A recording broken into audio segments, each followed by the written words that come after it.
To order, please rise for a salute to the flag.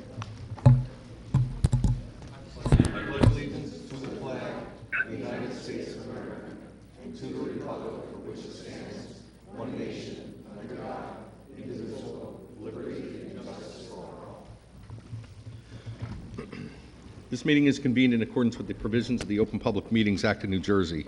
Let the official minutes reflect that adequate notice of this meeting has been provided by publishing a notice in the Asbury Park Press on Friday, January 8th, 2021, the Press of Atlantic City and the Star Ledger, and also forwarded to the Toms River Times, Toms River Patch, and WOBM News on Wednesday, January 6th, 2021.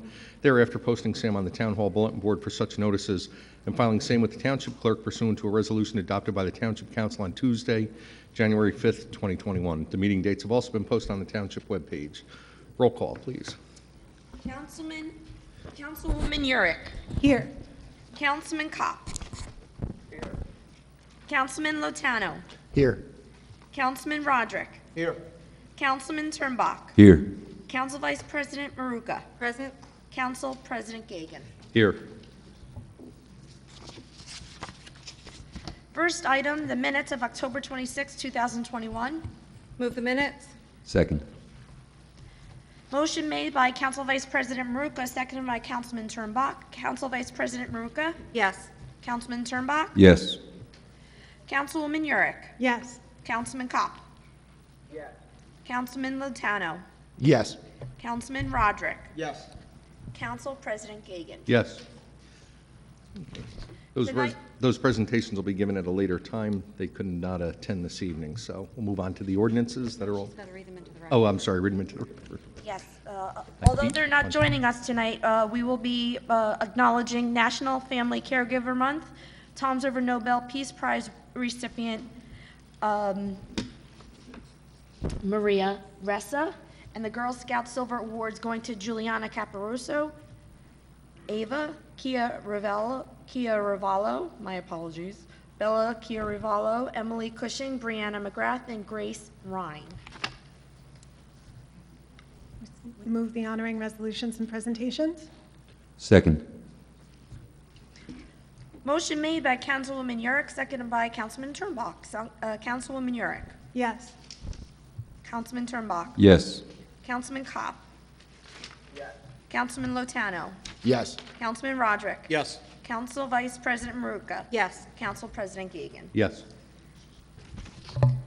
First item on the agenda, number 7, is an ordinance of the Township Council of the Township of Toms River, Ocean County, New Jersey, repealing Section 7, the expiration of Chapter 234, Cannabis Regulations of the Township Code, to repeal the expiration date for the general prohibition against the operation of cannabis establishments, distributors, and delivery services in the township. This is a first reading.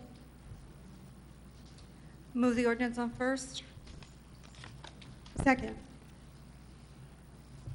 Motion was made by Council Vice President Maruka, seconded by Councilwoman Yurick. Council Vice President Maruka. Yes.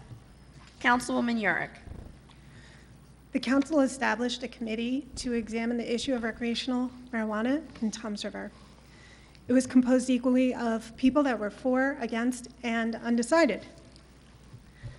We spent countless hours researching, educating one another, debating the issues, and we met weekly over the course of more than 2 months. At the beginning of September, we produced a comprehensive, unambiguous guideline based in compromise to the council. This ordinance, number 7, repealing the expiration, is a total lack of regard for not only my time, but that of the volunteer citizens that served on that committee, and the 64% of Toms River voters who voted to legalize recreational marijuana in the state of New Jersey. I think this council can do better, and I know we have one more meeting that we can get this done before the end of the year. So I vote no. I don't think it should be introduced as it is. Councilman Kopp. Councilman Lotano. I do respect all the time that everyone put into this committee, and if we want to put on the agenda for another time the findings of the committee, I'd be open to having that discussion. As far as the sunset provision, I vote yes. Councilman Roderick. I'm glad the council is reversing course on this measure. Council's played politics with the ban for far too long. There's no financial benefit for the township, as the increased cost of public safety and private auto insurance would far outweigh any revenue the town would receive as a result of legalizing the sales within our town limits. So I'm glad that the council has reversed course, and I vote yes. Councilman Zermbach, Going to abstain? and Council President Gagan. Yes. Item 8, an ordinance of the Township Council of the Township of Toms River, Ocean County, New Jersey, amending and supplementing various sections of Chapter 348, Land Use and Development Regulations of the Township Code regulating tree replacement, planned development, and general development plans. First reading. First? Second? Motion was made by Councilwoman Yurick, seconded by Councilman Lotano. Councilwoman Yurick. Yes. Councilman Lotano. Yes. Councilman Kopp. Yes. Councilman Roderick. I would like an explanation from Township Planner Dave Roberts, and I'd also like him to shed some light on ordinance number 9 for the folks that are here and at home prior to voting, if that's okay with the Council President. Mr. Roberts. Thank you for your time. I know we've all read through this prior to this. And Councilman Rodriguez, is As I said, it's for the people at home, Councilman Gagan, the I people heard that are you here, first time. the residents, the people who actually pay the taxes. That's I heard you what the this is first for. time, and Thanks. it's Mr. Roberts' turn. Thank you. no, just a clarification, Councilman Rodriguez, did you want me to talk about item 8, or there's a couple of after that? Did I? There's a number of them, but Yeah. there's some other stuff in between, but 8 and 9, I would, 8 and 9, would- okay. yeah. Very good. They're actually, those two are pretty much unrelated, but I'll start with 8. That is actually, it's a combination of amendments to 348. Periodically, we try to put them into one ordinance, so we're not constantly coming to you with amendments. There's a couple of them that are related, and that has to do with the general development plan in general, and what the general development plan would pertain to are the other amendments to 3 different zones. One of those zones would be the hospital support zone, one would be the industrial zone, and one would be the regional commercial zone. And the reason for that is we're trying to have a general development plan procedure in place to kind of get ahead of things, because we're anticipating that in the hospital support zone, the community medical center is going to go through a massive expansion. They are going to need a period of time to do that expansion that's going to exceed the typical 2 to 3 years as part of site plan. So effectively what this will do is allow for a planned commercial development in that zone, and also in the regional commercial zone, which is where the Ocean County Mall is, on a very large piece of property. And also there a planned industrial development in the industrial zone, which is where the Ciba-Geigy site is. We're anticipating that at some point in the future, they will have about 250 acres that they're going to want to develop. In which case that it's going to be a significant development. What this would do under a general development plan is anything over 100 acres or over 150,000 square feet can submit a general development plan first, which gives you the overall concept for a large parcel or a large project, and then they would come in for site plan approval on a periodic basis and in phases. So we don't have anything in our ordinance at this point that would enable that. As far as regional commercial, we don't know exactly what the final build-out of Ocean County Mall will be, or if there'll be a redevelopment of that at some point in the future. But this ordinance would basically allow us to deal with that as a planned development. So those are the main amendments. There's one additional amendment which comes out of the Land Use Committee, which has to do with tree replacement. There's currently a tree replacement formula. This is something that the committee spent quite a bit of time on. This is 8. I'm sorry?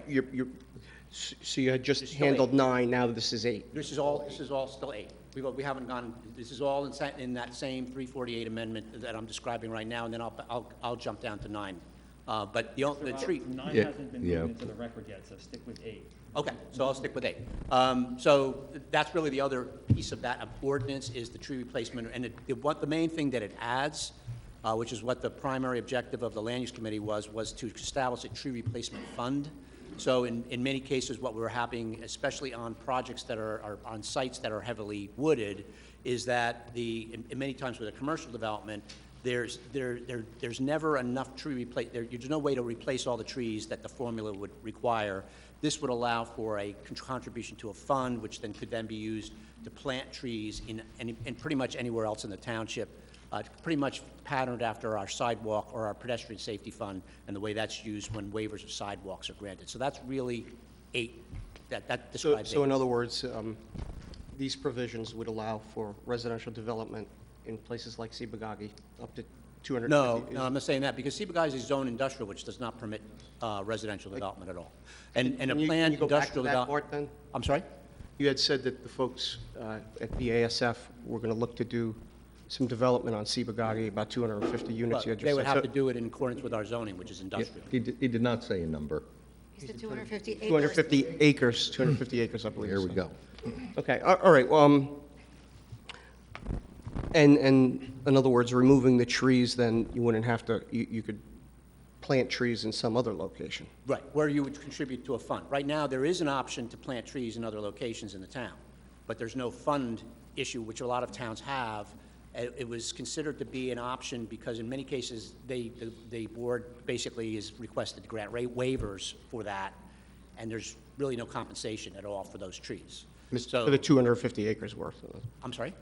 for this 250 acres and other locations. Oh, I'm talking about any property that is developed for any purpose where there's trees that have to be removed, there's a tree replacement formula, you get credit for the trees that you plant, but many times the trees that you plant don't compensate for the full amount that you owe, so there's a deficit. This would allow you to pay into a fund based on a cost per tree. Thank you. Mr. Roberts, I have a question for you, actually, right here. Would you say that the tree replacement change, the fund change, is substantially stricter? It's, I don't know if it's more strict, it just provides an alternative to planting the trees off-site. You Right. can contribute to the fund, and then the township can decide where the trees are needed, Got it, thank you. okay? Should I? Thank you. I guess it would be my turn, correct? You know, time and time again, much like with the apartments downtown, all the preliminary actions take place first, and we're told, no, no, no, there's nothing coming, there are no apartments coming. Similarly, in our plan, in our master plan, it calls for the development of Sibagagi. I'm not in favor of that. The residents of the community are not in favor of that. I understand that you want to be able to have this fund to replace trees after people cut them down someplace else, but I think most residents like the trees where they are. So I respectfully vote no. Councilman Turnbach, Yes. Council Vice President Maruka, Yes. Council President Gagan. Yes. Number 9 is an ordinance of the Township Council of the Township of Toms River, Ocean County, New Jersey, adopting Amendment Number 2 to the redevelopment plan for the Hooper-Caldina redevelopment area pursuant to NJSA 40A:12A-7, first reading. Move the ordinance on first. Second? Motion made by Councilwoman Yurick, second by Councilman Lotano. Councilwoman Yurick? Yes. Councilman Lotano? Yes. Councilman Kopp? Yes. Councilman Roderick? Again, Mr. Roberts was going to explain how these amendments would impact the redevelopment plan. Are we adding more property into the plan, residential, commercial? Actually, the Township Council had a designated Seacourt, this is really adding Seacourt Pavilion to the redevelopment area. You've already done that by adopting a resolution. This is the plan now. Now that the area is part of the redevelopment area, we had to amend the plan to address it. The uses that are contemplated for Seacourt Pavilion are more consistent with the VA now that we know it's coming. So, for example, certain medical uses that would normally not be permitted in the regional commercial zone are permitted just for that property. And there's also a couple of pad sites over at Seacourt Pavilion that are undeveloped, one of which is 5 acres, and this offers an opportunity to have that as an alternative potential location for the post office if the post office were to move out of town and move over to that part of town. Would this designation permit residential development on the Seacourt or in Right. front? Because I know there's some that's already begun behind the Seacourt. Right. So would this change permit that? I'm not saying that it's planned, but would that permit residential? It wouldn't permit any more than, the original redevelopment plan for the original redevelopment area had one provision because the back portion is zoned residential, and there was only a 30% coverage allowed back there.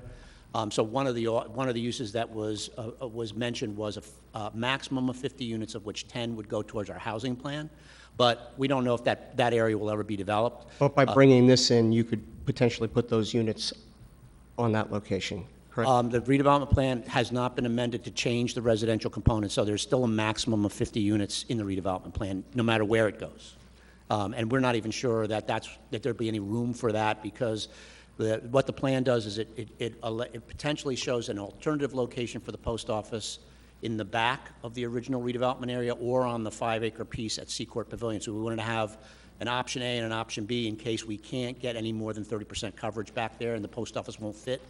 So that's really the main change that we anticipate, because the VA site, as it turned out, took up most of the developable portion of the O15, which is the commercially zoned portion of that original redevelopment area. Thank you, Mr. Roberts. You're welcome. Councilman Roderick, your vote? I vote yes. Councilman Turnbach? Yes. Council Vice President Maruka? Yes. Council President Gagan. Yes.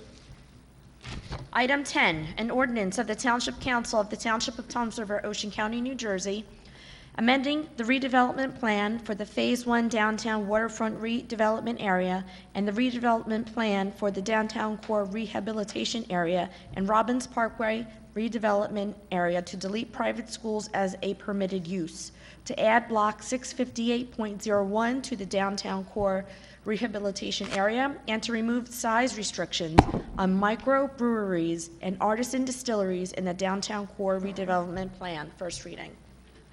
Move the ordinance on first. Second? Motion was made by Councilwoman Yurick, second by Councilman Lotano. Councilwoman Yurick. Yes. Councilman Lotano. Yes. Councilman Kopp. Yes. Councilman Roderick. Well, I guess elections do have consequences. I want to thank the council and Mayor Hill for changing their minds. Private schools were not a permitted use in the Village Business District, and residents were appalled that private schools were added to the redevelopment plan. I voted against that plan, but I'm just one person. So again, I'm glad the council is finally willing to listen to the people of the town. We want businesses downtown, not apartments and private schools. So I vote yes. Councilman Turnbach. Yes. Council Vice President Maruka. Yes. Council President Gagan. Yes.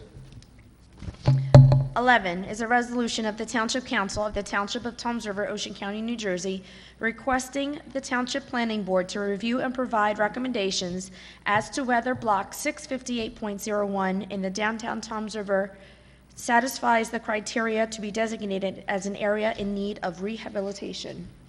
Move the resolution. Second?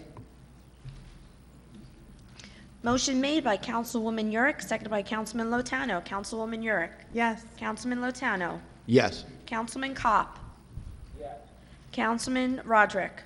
Again, we're going to need Mr. Roberts to explain to the folks that are here and at home just what we're doing here. Sure. This is this block that's listed as 658.01 is bounded by Iron Street to the west, Main Street to the east, and then Water Street to the south. Iron Street wraps around it. So that's block. The primary property, or the most dominant property in that block, is the Wells Fargo property, which the building of which is in this block, the parking lot of which is in the redevelopment area across Iron Street at the bottom of the hill. This block was originally intended to be part of the downtown Phase 1 redevelopment area, and there was a resolution, or at least a study done in 2011. We believe that the planning board had recommended it to the governing body to designate that block and add it to the redevelopment area, but then Sandy hit. So when we brought in our redevelopment council for the downtown redevelopment process a couple of years ago, and they asked for all the background documents, there was no resolution designating 658.01 as part of the redevelopment area. The following year, we qualified the rehab area, which is the traditional commercially zoned portion of the older downtown, as a rehabilitation area. So this block has been in limbo ever since. We have one redevelopment plan that covers the rehab area and the Robbins Parkway, which is the Boatworks building redevelopment area, is part of that. The rest of it that covers the downtown waterfront area, basically to the west of Main Street. But this block has been caught kind of in limbo. And these buildings that are on this block are very conducive to rehabilitation because of their age and their potential condition. So our recommendation, what this resolution would do, is you're effectively sending a resolution of designation to the planning board for comment. When that comes back from the planning board and you adopt it, you would be adding 658.01 to the rehab area, and it would then be governed by the downtown core redevelopment plan, which is why in item 10, there's a reference to adding that same block to the downtown core redevelopment plan. So there won't be a hole between those two areas, and that's really all that resolution does. Would that also permit more apartments on the parking lot across the street on the backside? You're talking about the parking lot on Iron Street? Mm-hmm. That parking lot's already in the redevelopment. We did that the council did that. Right. I think one thing this will do, though, Councilman, is that in the original redevelopment plan, when we thought that this block was part of the redevelopment area, there was a recommendation to try to create a walkway, at least a breakthrough of Washington Street. So you would continue down Washington Street across Main Street all the way to Iron Street. In order to do that, we would need to take out the last building that was tacked on to the Wells Fargo. Wells Fargo's original building, when they expanded, they bought the building next to them, and then they built the building next to that. That's why you see their sign on that building now. If we could move that last building out of the way, basically we could create a pathway so you could continue to walk down Washington Street and over to Iron Street. With this property in the plan, we'll have negotiating powers to be able to negotiate that somewhere down the road if the owner of Wells Fargo ever comes in and wants to do something. You'd also be able to do apartments then as well, right? You could go up, if you met the criteria, by being in the plan, you could go to 12 stories, correct?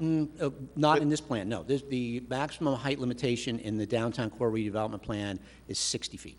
So it's 40 feet at the street line, 60 feet total. But you in can the get rear. the bonuses, right? The other redevelopment plan is a max of 8 and with a bonus to 12. So, there are two different plans. And one plan was designed for the existing downtown, the other was designed for the area basically along Water Street to the west of, basically the west of Main. 7 stories.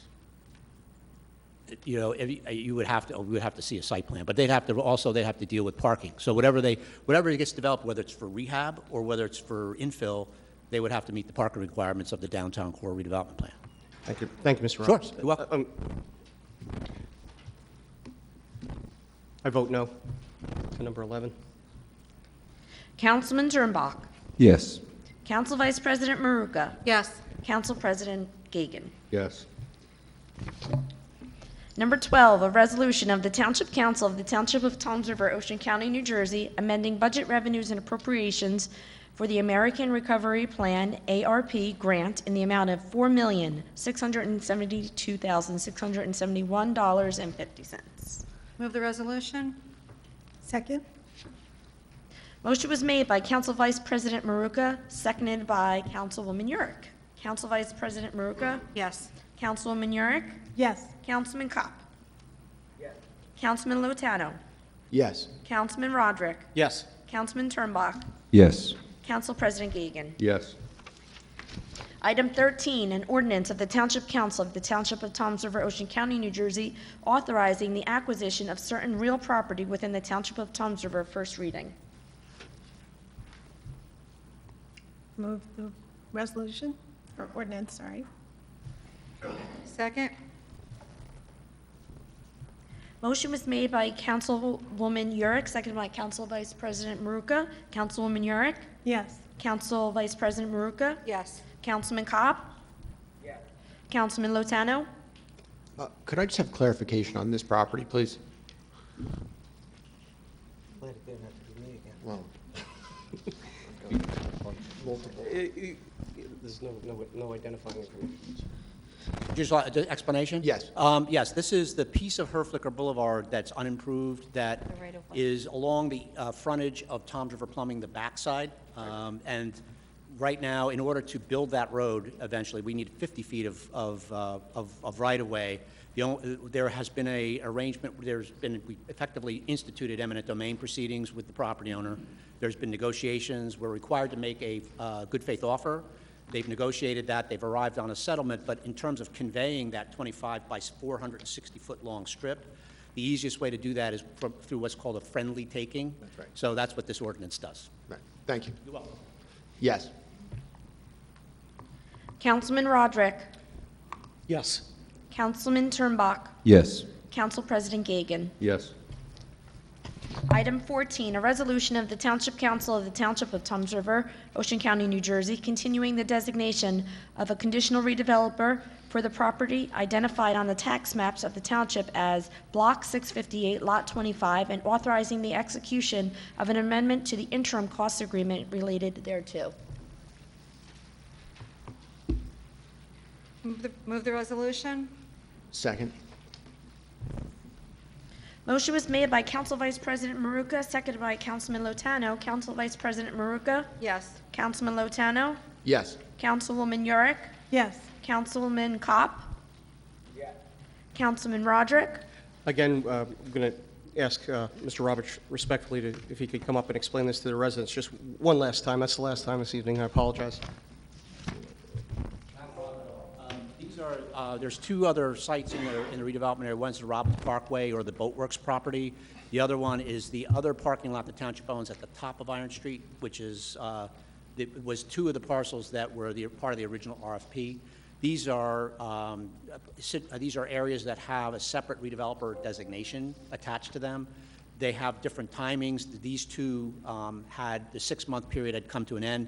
So these resolutions, one is for one site, one's for the other, would extend it for another 6 months to determine whether or not there's a viable development that can be agreed upon between a redeveloper and the township. And this would be for Capitaglia Yes. to do more apartments in both locations. Well, I mean, at this point, we don't have site plans. We've been talking about concepts, but it's really just to extend the talking period for another 6 months. Well, I appreciate you coming out up and explaining that. Again, we've been told time and time again, no apartments, no apartments, no apartments, and then the apartments come. The election is over. Now there'll be even more apartments downtown.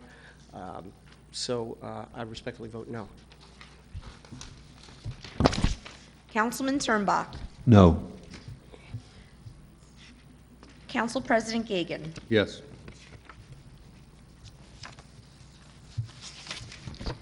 Next, we have the consent agenda. All matters listed under item consent agenda will be enacted by one motion in the form listed below. There will be no separate discussion of these items. If discussion is desired on any item, that item will be considered separately. Does any member of the council have any letter they would like discussed or voted on separately? Any member of the public have any item they would like any questions answered on?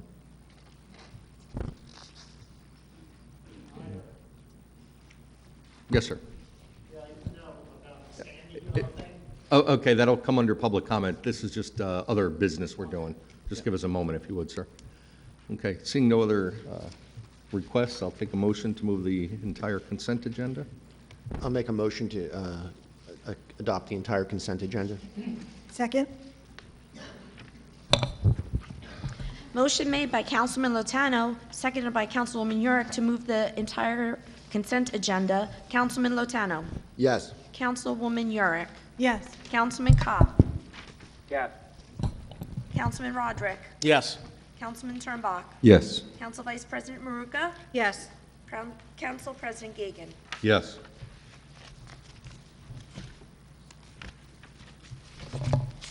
That brings us to our reports. Move the reports into the record? Second? Motion made by Council Vice President Maruka, seconded by Councilwoman Yurick. Council Vice President Maruka. Yes. Councilwoman Yurick. Yes. Councilman Kopp. Yes. Councilman Lotano. Yes. Councilman Roderick. Yes. Councilman Turnbach. Yes. Council President Gagan. Yes.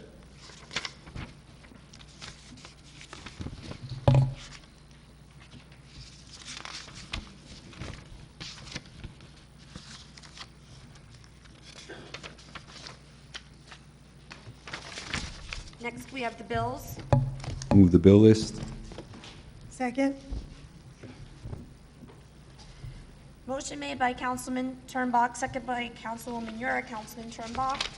Abstain from PO 21-05860, payable to the magistrates. PO 21-02-622, payable to law office of City Halls, Alpha and Zabarski, and PO 21-05858, payable to law office of Dasty McGuckin, attorneys at law. I'm a local attorney in town. I have conflicts with those. Yes to the balance. Councilwoman Yura. Abstain from PO 20-00569, 21-05179, 21-05567, 21-05568, 21-05569, and 21-05570, payable to Remington and Vernick Engineers. And abstain from PO 21-05860, line 16, only as it pertains to recreation salaries. Yes to the balance. Councilman Kopp. I'm abstaining from the following: 21-05302, 21-05181, 21-05856, and yes to the balance. Councilman Latano. I have no abstentions this week. I vote yes. Councilman Roderick. Voting no to PO 21-05858, Dasty McGuckin, attorneys at law. Yes to the balance. I have no conflicts. Council Vice President Maruka. Abstain to PO 21-05858, payable to Dasty McGuckin, attorney at law, and 21-05860, payable to Tom Ziver payroll, line item 94, for the NJMVC lease program. I have a conflict. Yes to the balance. Council President Gagan. I have one conflict. I abstain from purchase order 21-05856 to Silverton First Aid Squad, as I'm a volunteer there, and yes to the remaining. Next, we have elected officials' comments. Before I move on to the elected official comments, I'm going to ask Mr. Chinkalian to come up. I know a number of residents are here regarding a letter they received required by FEMA, and I'll turn the floor over to Mr. Chinkalian to give a quick briefing on this. Yes, I do have a presentation that I can put forth tonight if you want to give me a second to set the projector or. Absolutely. That would be Yeah. great. I do believe after he goes through his presentation, he'll be able to answer a lot of the questions that you may have, and certainly will answer any other questions after that.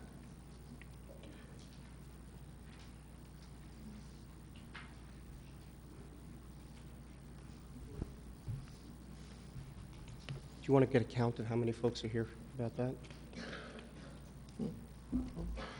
Probably quite a few. Kevin, would you?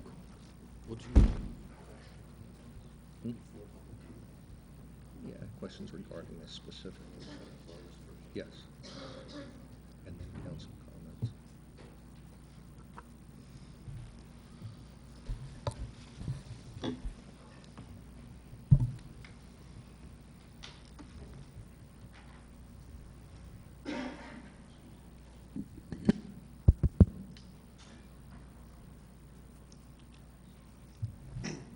Good evening, everyone. Tonight I prepared a brief presentation to go over the substantial damage process. As most of you know, the FEMA deadline has expired, and I wanted to give the governing body an update on where we stand. As I said, this is an update on how the township's ongoing efforts to maintain eligibility with FEMA's regulations and to maintain eligibility in the National Flood Insurance Rate Program.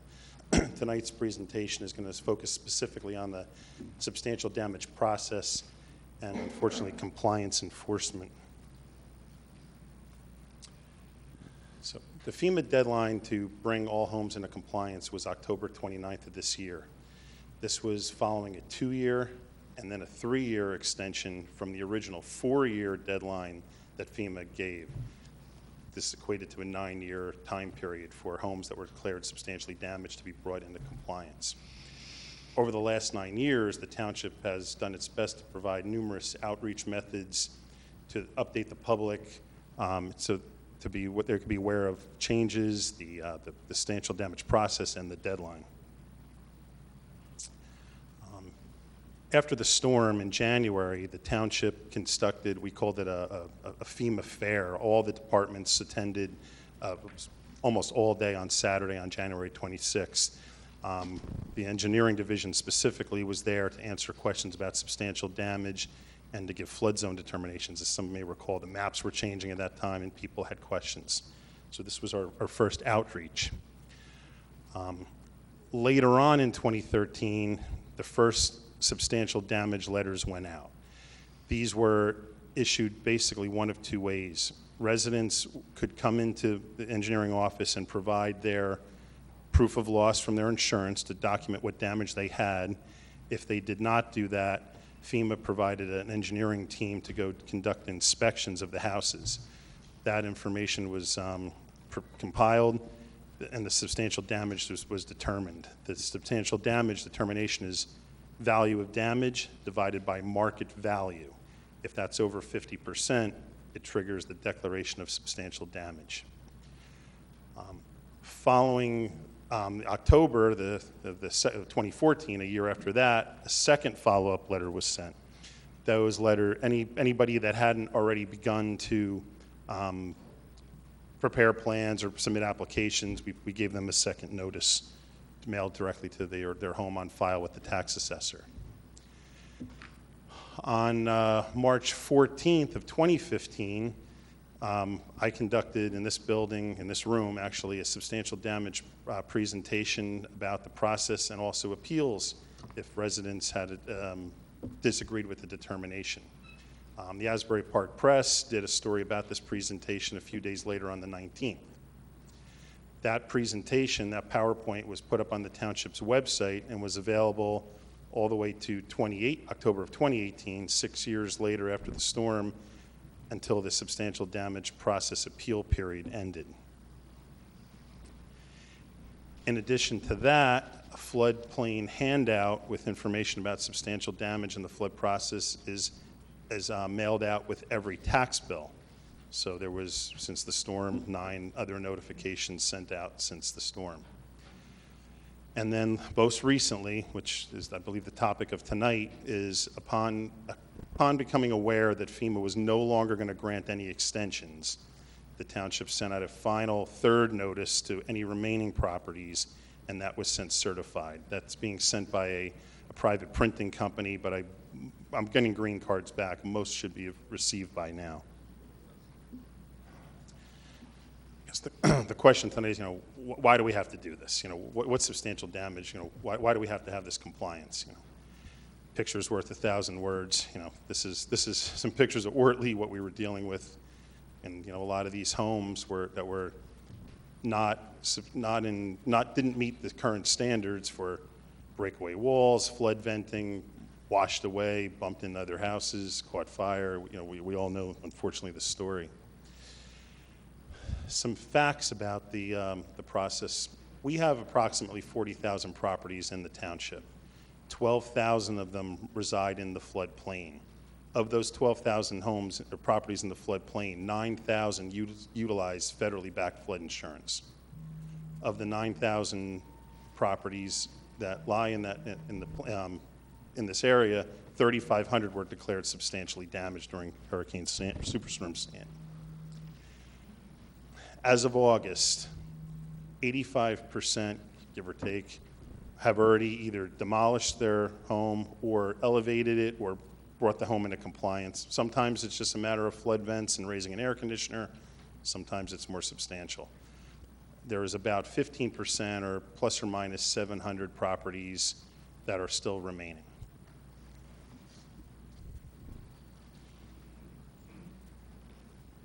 I think it's important to note that the township's eligibility in the flood insurance program is a privilege with conditions. It's not a right.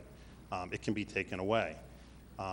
These subsidized flood insurance policies are a requirement of people's mortgages. If the township does not comply with the FEMA regulations and enforce the ordinance that FEMA requires us to adopt, they can take us out of the program. It's a very harsh measure. Sounds like it wouldn't happen, but it's happened in New Jersey before. There's a township in Cape May County that it happened to. There's another township up by the, I don't want to say which town, but I know they've been almost in jeopardy of it. It has happened before. The township also participates in the FEMA community rating system.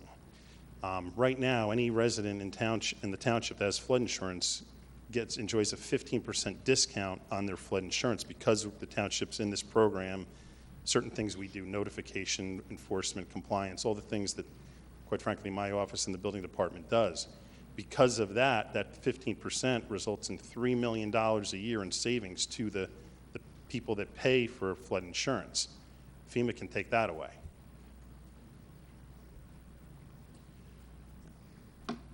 Homes that are not in compliance, they put adjoining homes at risk. I think we all know the story of Camp Osborne in Brick, where the house is burnt down to where they flooded. The photograph to the left, or the slide to the left, shows multiple houses that were knocked off foundations during Sandy and bumped into other homes that were in compliance. I know there's some questions probably going to come out about the appeal process.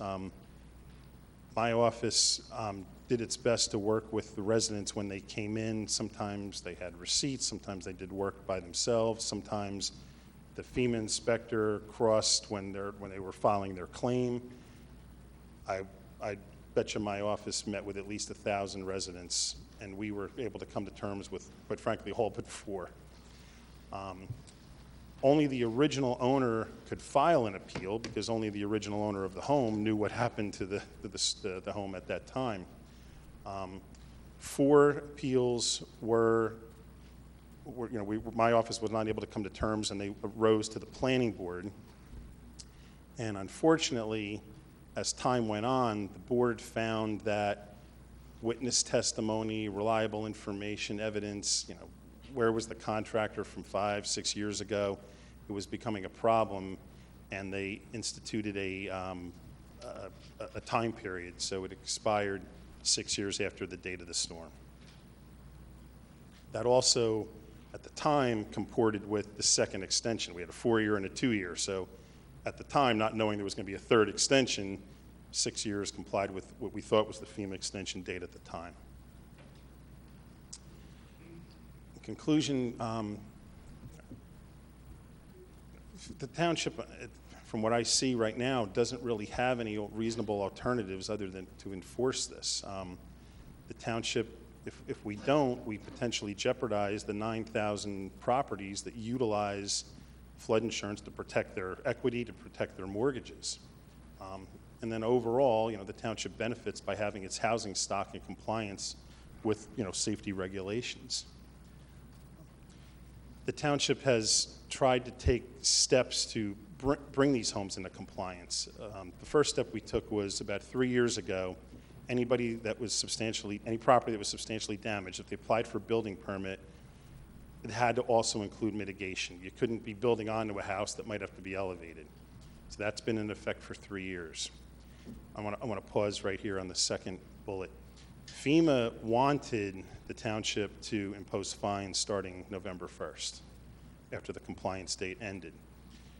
We negotiated this interim step of adding a restriction for rental COs.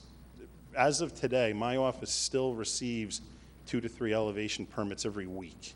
People are still making progress. So what I said to FEMA was, the township, our residents are still making progress. We're still moving forward. Before we take this approach of fines, I'd like a little more time. Let us try another, enticement to get people to bring their homes into compliance, and they agreed. So as of right now, we are not issuing fines. They haven't given me a time frame of how long they're going to let that be pushed off, but right now, I want to be clear, we're not issuing fines as of November 1st. We have some time. And again, that's where the third notice went out that tells people that, you don't have a fine, but please, it's time to start moving forward. At some point, if things slow down, FEMA can say, no, you have to do this. They drafted a model ordinance, they made the township adopt it. It has a finding provision. If we don't use the tools that they've given us, we could be out of compliance. So that is a future possible option that could happen. And then the last compliance issue that FEMA puts forth is they can take those individual properties out of the flood insurance program. So if you have a mortgage, your mortgage would become in default unless you find private insurance. And if you try to sell the house and the person needs a mortgage, they're not going to be able to get flood insurance because that property is not eligible. So unfortunately, these are the steps that the team is designed to bring these homes into compliance. If you're in this situation, the first thing to do is get a copy of your elevation certificate. The house may be high enough. Maybe you just need flood vents. Maybe you need to raise your air conditioner. Maybe, it doesn't always mean raise it. Sometimes houses are high enough, but there's other issues. If you have the elevation certificate and you don't understand it, my office, myself, Wendy, the assistant engineer, we will both sit down and go through it with you and tell you what is outstanding. Unfortunately, if the house is too low, demolition and or elevation of the structure is considered mitigated. So if you want to elevate the house, that's a way to do it. If you have to demolish the house but don't have time to rebuild, once it's demolished, it's in compliance. You can take time to rebuild, it can't remain in its current non-compliant state. And lastly, if you're in this position, I recommend meeting with a local engineer or architect who knows these regulations. My office can always meet with you to go over the process. We have these flow charts available on the website that shows the process. They're even color-coded by, whose responsibility is whose. But, having an architect or an engineer look at your house who can give you a reasonable, what needs to be done and a reasonable cost estimate is, I think would be a good idea. And unfortunately, that's all I have for tonight. Okay. Thank you very much, Mr. Chagelian. If you just remain up here. Does any member of the public have any specific questions about just this and the letter they got? Yes, sir. Come on up if you would. Just state your name and address for the record. We'll take public comments, far later in the meeting. Michael Hardigan, Thank you, sir. And your address? 30 East Bayberry, Ocean Beach 2. Basically, you said if the house was damaged more than 50%, and who did you get that information from? The damage estimate was either provided by He's got to get on the mic. Bob's Yeah. gonna need a mic. There's Does that another mic- mic Does that behind mic you. behind you work, Bob? Maybe.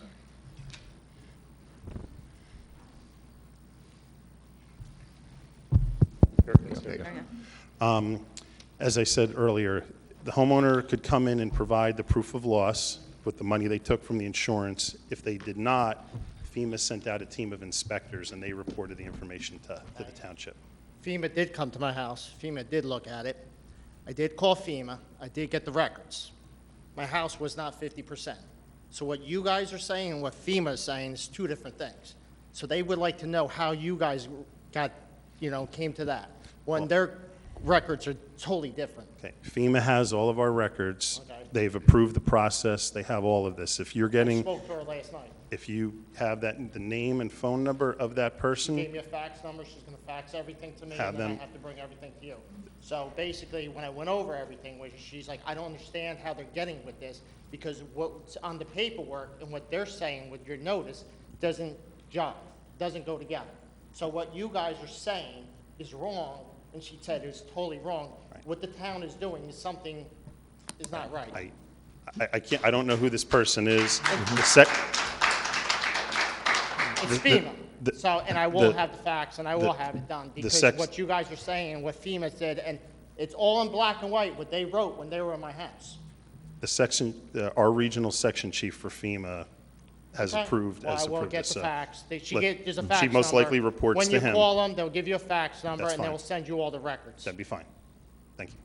All right? Okay. Any other questions for him? That's it. All right. I can assure you, there's enough work going on in town. We're not looking for anything else. Oh, I And understand that, but. someone in my family was directed also. And she couldn't understand when I read the record, and then she went over the paperwork, and she looked at everything, she's like, how is this possible?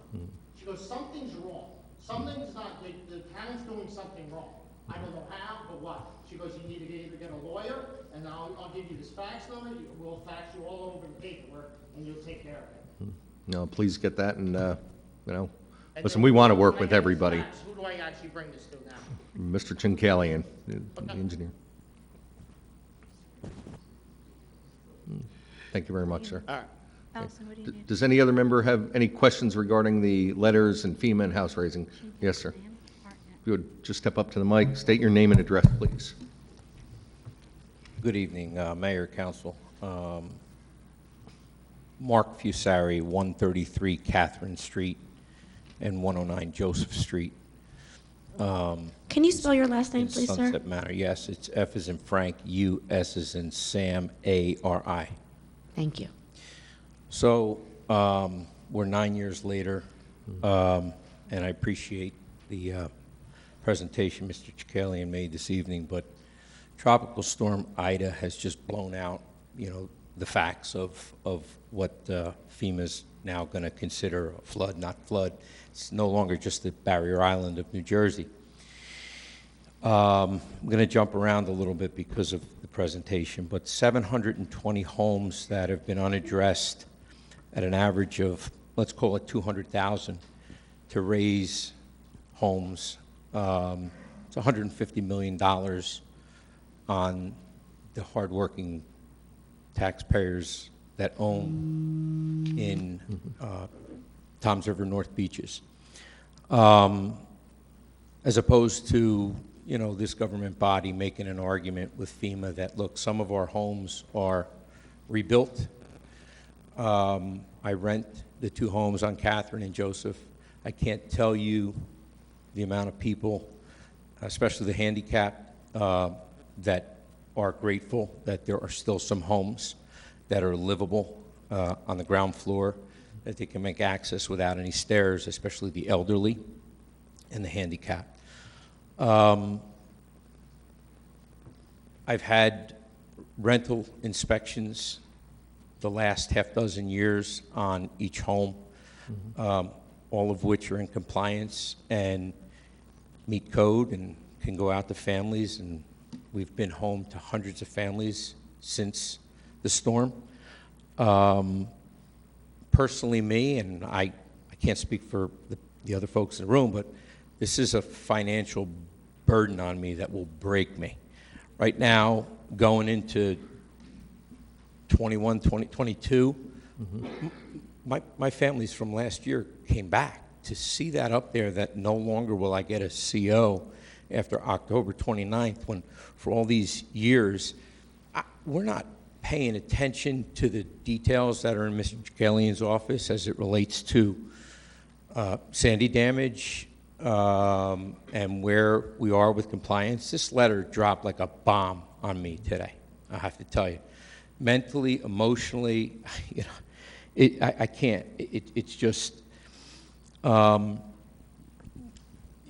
as far as, you know, my home that sits on the ground bumping into another home, I owned on Harding and Coolidge in October of 2012. I built in 2011 on Harding and Coolidge. I was the 15th house from the beach. I became the first house to the beach. I got on the island on October 31st, Halloween of 2012, as a firefighter and did rescues with the National Guard. Whether a house was in compliance on pillars and stilts, however you want to call it, or whether it was on the ground, we watched them all ripped off their, especially Ortley Beach, ripped off their pylons, off their foundations, in compliance. I mean, we've seen this. I beg this government body to attempt a negotiation, help Mr. Chakalian negotiate with FEMA, pull my properties out of the registry for flood insurance, but allow the people, allow the blue-collar people of New Jersey a place to still come, be able to take their kids and their grandmother and walk into a house without stairs, have bedrooms on a ground level floor in a home that meets housing inspection right here in Toms River, your own people, and they're great and they're thorough and there's no mold and they come in and they're very thorough. Can't have a hole in your screen for mosquitoes. And help us. Right now, this feels the reverse. This feels that, you know, government's telling me, look, you have to spend $200,000 on Catherine. You have to spend $200,000. I don't have it. And not that I even want a grant. I own the houses outright. I don't want the money. The houses are sitting there. They're working. I know some people don't know how to actually communicate what I'm doing with you folks tonight, but you know, I've made my call to the lawyer. I'd rather not have, you know, spend the money that way and provide what the Jersey Shore was based on, was providing these great homes. And I get we're in a mix right now. But please, I know Ida changed a lot of things. I was out rescuing on the night of Ida in North Jersey where there were no floods, where there was no water in, and you've all watched it on the news. We're in a different state of affairs. I get it. The FEMA promised to come back after the Dune project, take a look at the maps, and potentially lower the flood stage. That hasn't happened. I mean, so to take this step right now, and I understand, you know, Mr. Chicalian where he's tied to, but I think as a township, as a government body, we the people who have skin in the game down here need some help, please. Yeah. Well, to answer a couple of your questions, we spoke earlier, a couple of council members, we are reaching out to Congressman Kim. You know, they did waive our, you know, loan from Sandy. Again, it's not the township's intention to fine anybody. I don't know, my own family member did receive one of those letters, and he too was like, my house is paid for, like, I don't want it raised. And FEMA, all the headaches, I've said from this dais that, you know, for everybody, Hurricane Sandy was, or Superstorm Sandy was over when their power came back on. I had 13 family members that lost houses in that. You know, got my mother back in hers, only to be told by FEMA it had to be raised. Use the FEMA house raiser. He's in, you know, Louisiana, gone with the wind with all the money. So FEMA is riddled with problems, and we're just trying to do our best to comply, walk that fine line, you know, where other residents aren't affected. And you know, I can assure you, we all feel for you.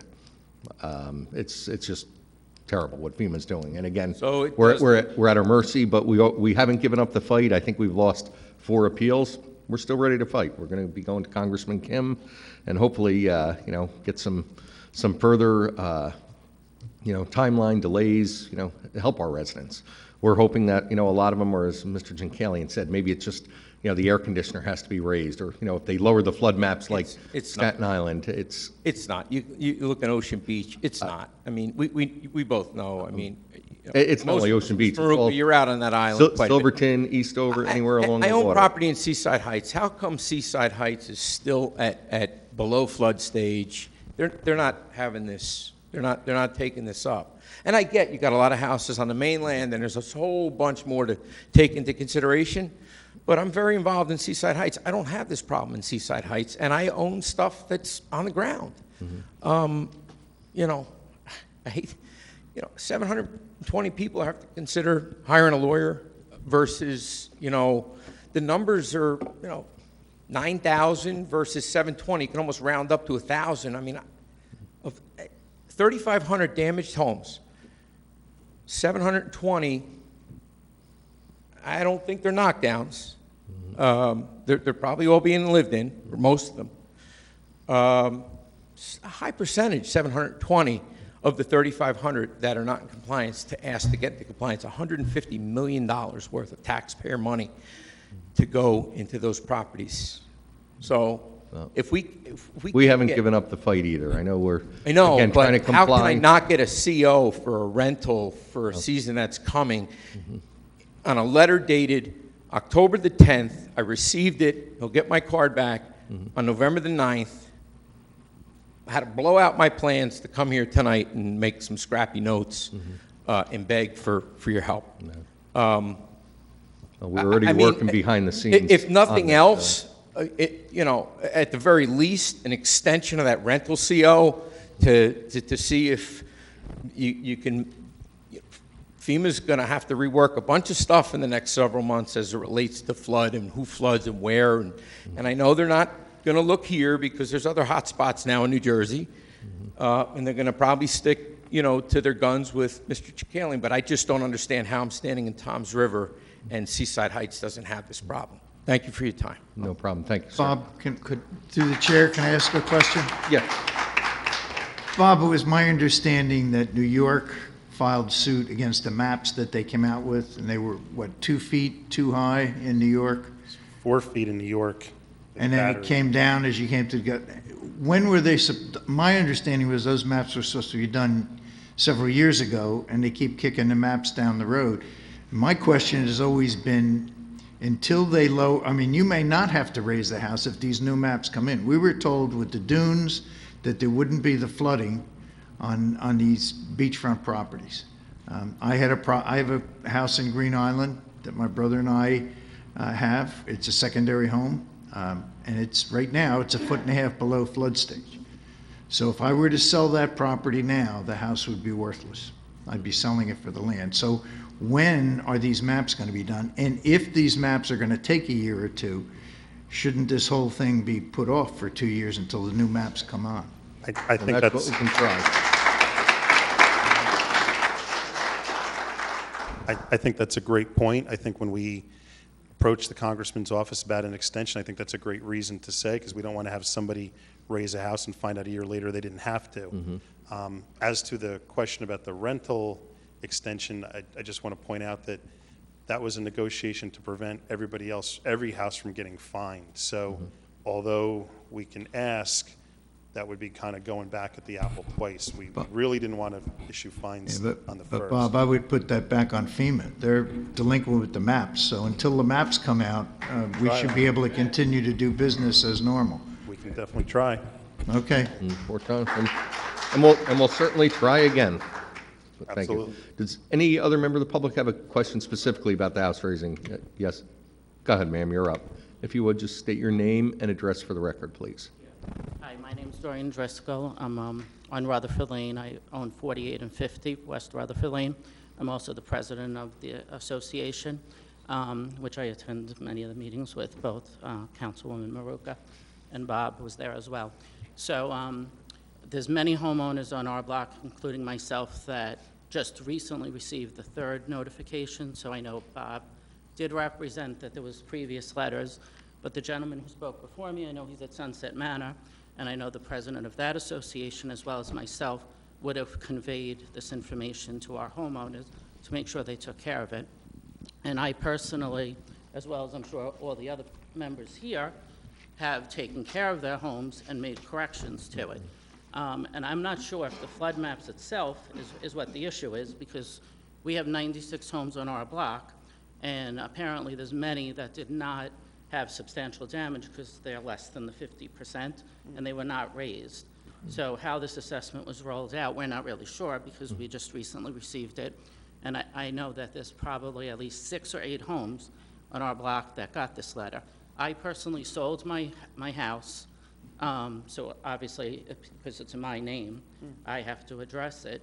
But I had the inspectors come in. I did rent it for several years after. I believe we did everything to make it in compliance. So I would think that the township should come in and assess the homes and make sure that if they are substantially damaged at this point, then fine, let the people fix it. But I'm sure that we'd had no mortgages. We're not permitted to part our association. It's a secondary home. We were not entitled to any insurance money. So we went out of our pockets. I had to refinance my own home to make sure that we took care of these things. So it's been a struggle, and I've already paid to fix the house, and now if I have to elevate it, just like the other, it's quite cumbersome, and I don't even know how I would go about it. The people who bought the house can sue me for not knowing about this, And like I said, I've been at meetings, Sunset Matter, and I'm sure other people have been at meetings, and I would have definitely conveyed this to the homeowners. And I just want to bring one person up because he did speak to FEMA, and FEMA states that it's in Tom's River's purview. So Michael is on the block. If you would just state your name and address for the record, sir. Yeah, Michael Valdetar, and 36 West Rutherford Lane in Lavalette. Can you spell the last name, please? Valdetara.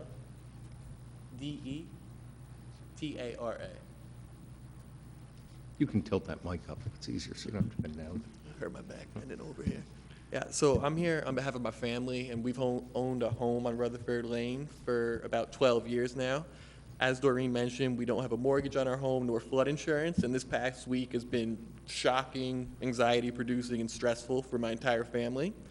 And at least for the dozen people I've connected with over the past week, a lot of people in attendance in the audience today, and certainly many others who are unable to be here and voice their concerns. In the interest of the 5 minutes I have, instead of relaying the entirety of my story, which I'm sure is similar to many of others, I want to focus on what I viewed as a failure in leadership, processes, operations, and communication by the engineering department and others throughout the process regarding determination of substantial damage post-Hurricane Sandy.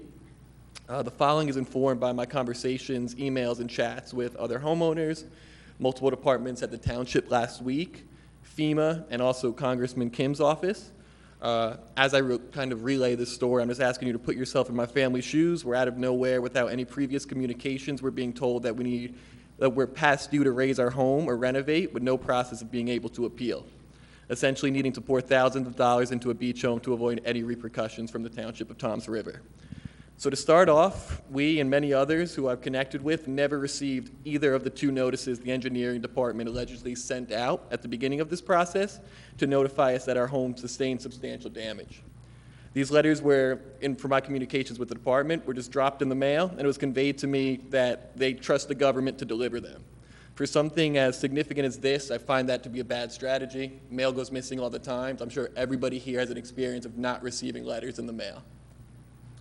When presented with a copy of the letter at Town Hall this week, there were errors within the message itself. Most notably, on the letterhead it said delivery method was written as electronic mail, and the woman told us that no, that was just a mistake we made on the letter. It was actually delivered via mail, the postal service. So that seems like just another fact where more issues in the process.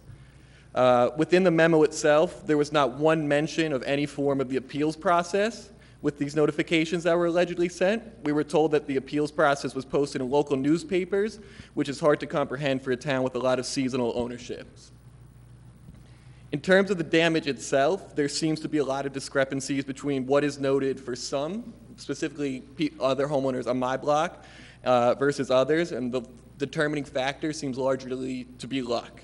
I had neighbors on our block who told inspectors and FEMA officials that they had no damage, or just a lot less than 50%, and they were told that it would be noted and no longer applied to them. Others that called the town hall and got their cases rectified without any documentation or insurance documentation.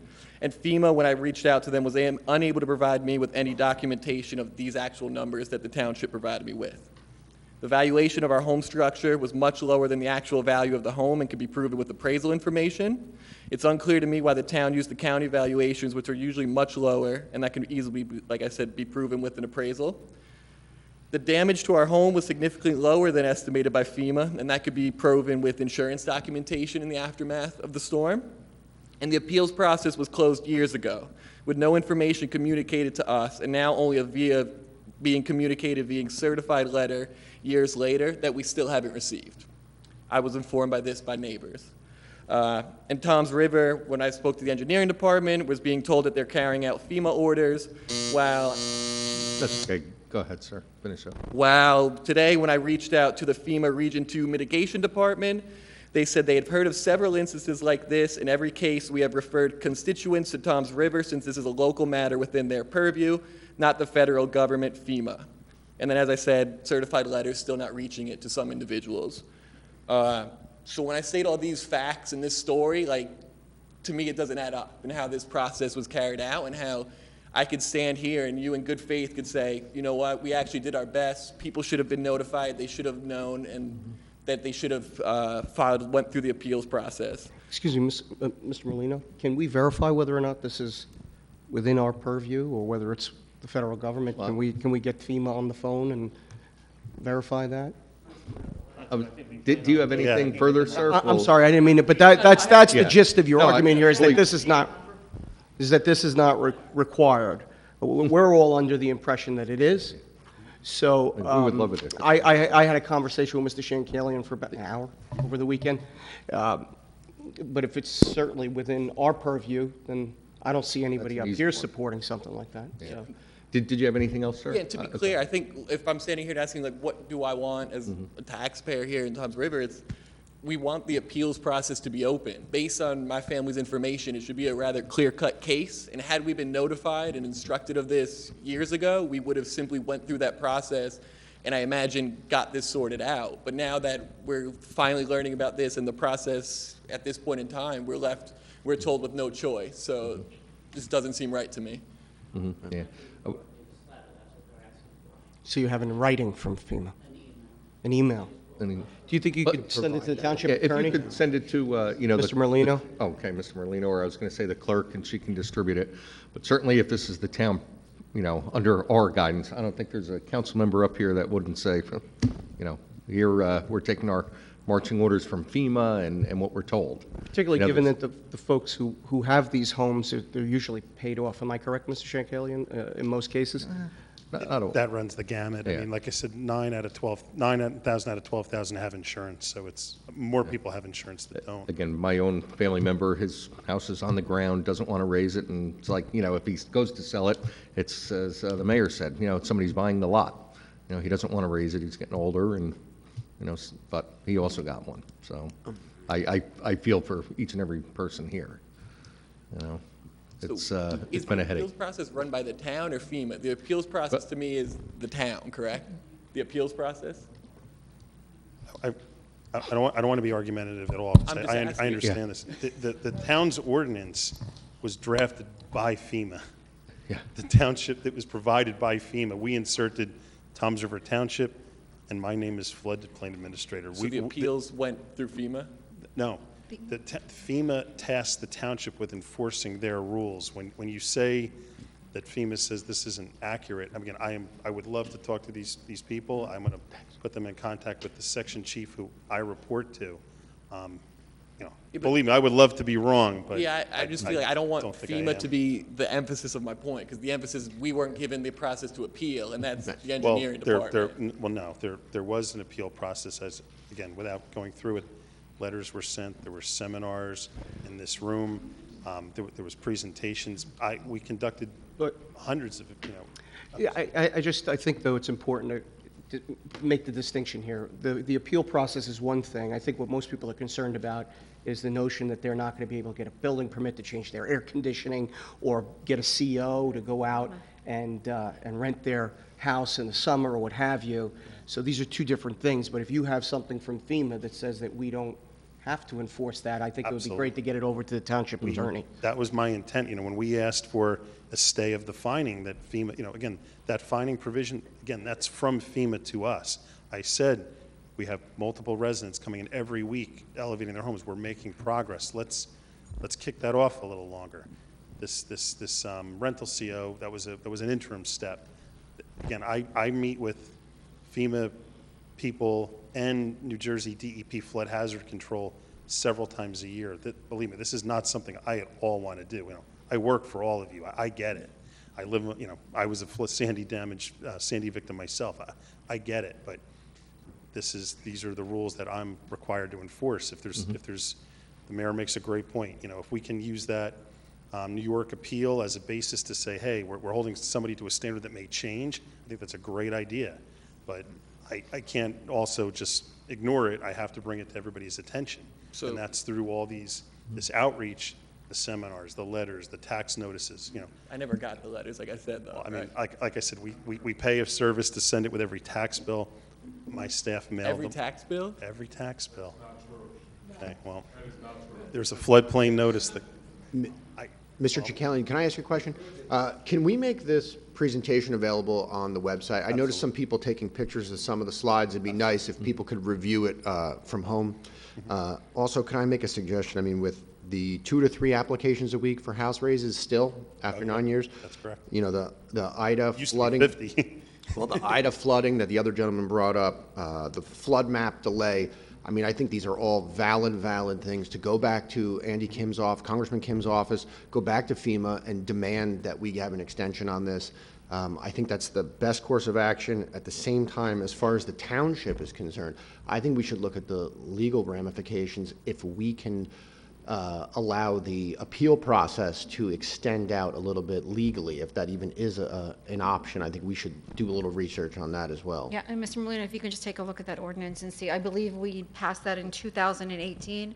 It went into effect 18. I think it was 17. No, it was passed in 2018. It was passed to 2018, so- coincide with the original. With the original FEMA, which Or the was second everyone on this extension. council that had put it in place then, but I think we need to revisit that and see if there's any way we can lift some of those provisions, specifically the appeals there, because it might be just a mechanism where it would take possibly substantial number of properties off of the substantially damaged and possibly get them a clean bill of, sale, or, a clean bill, so they could go ahead with their getting permits and with the COs and things of that nature, and not have to elevate or demolish properties. Interesting, though, but your family owned this property back at Sandy? Correct. Okay. Because I know there were some people that I've spoken with that they've been the second or third owner since Sandy. So just say that got lost in that got lost in communication could be, feasible, but someone that had a property there and has been living and breathing this for 9 years, it's a different scenario.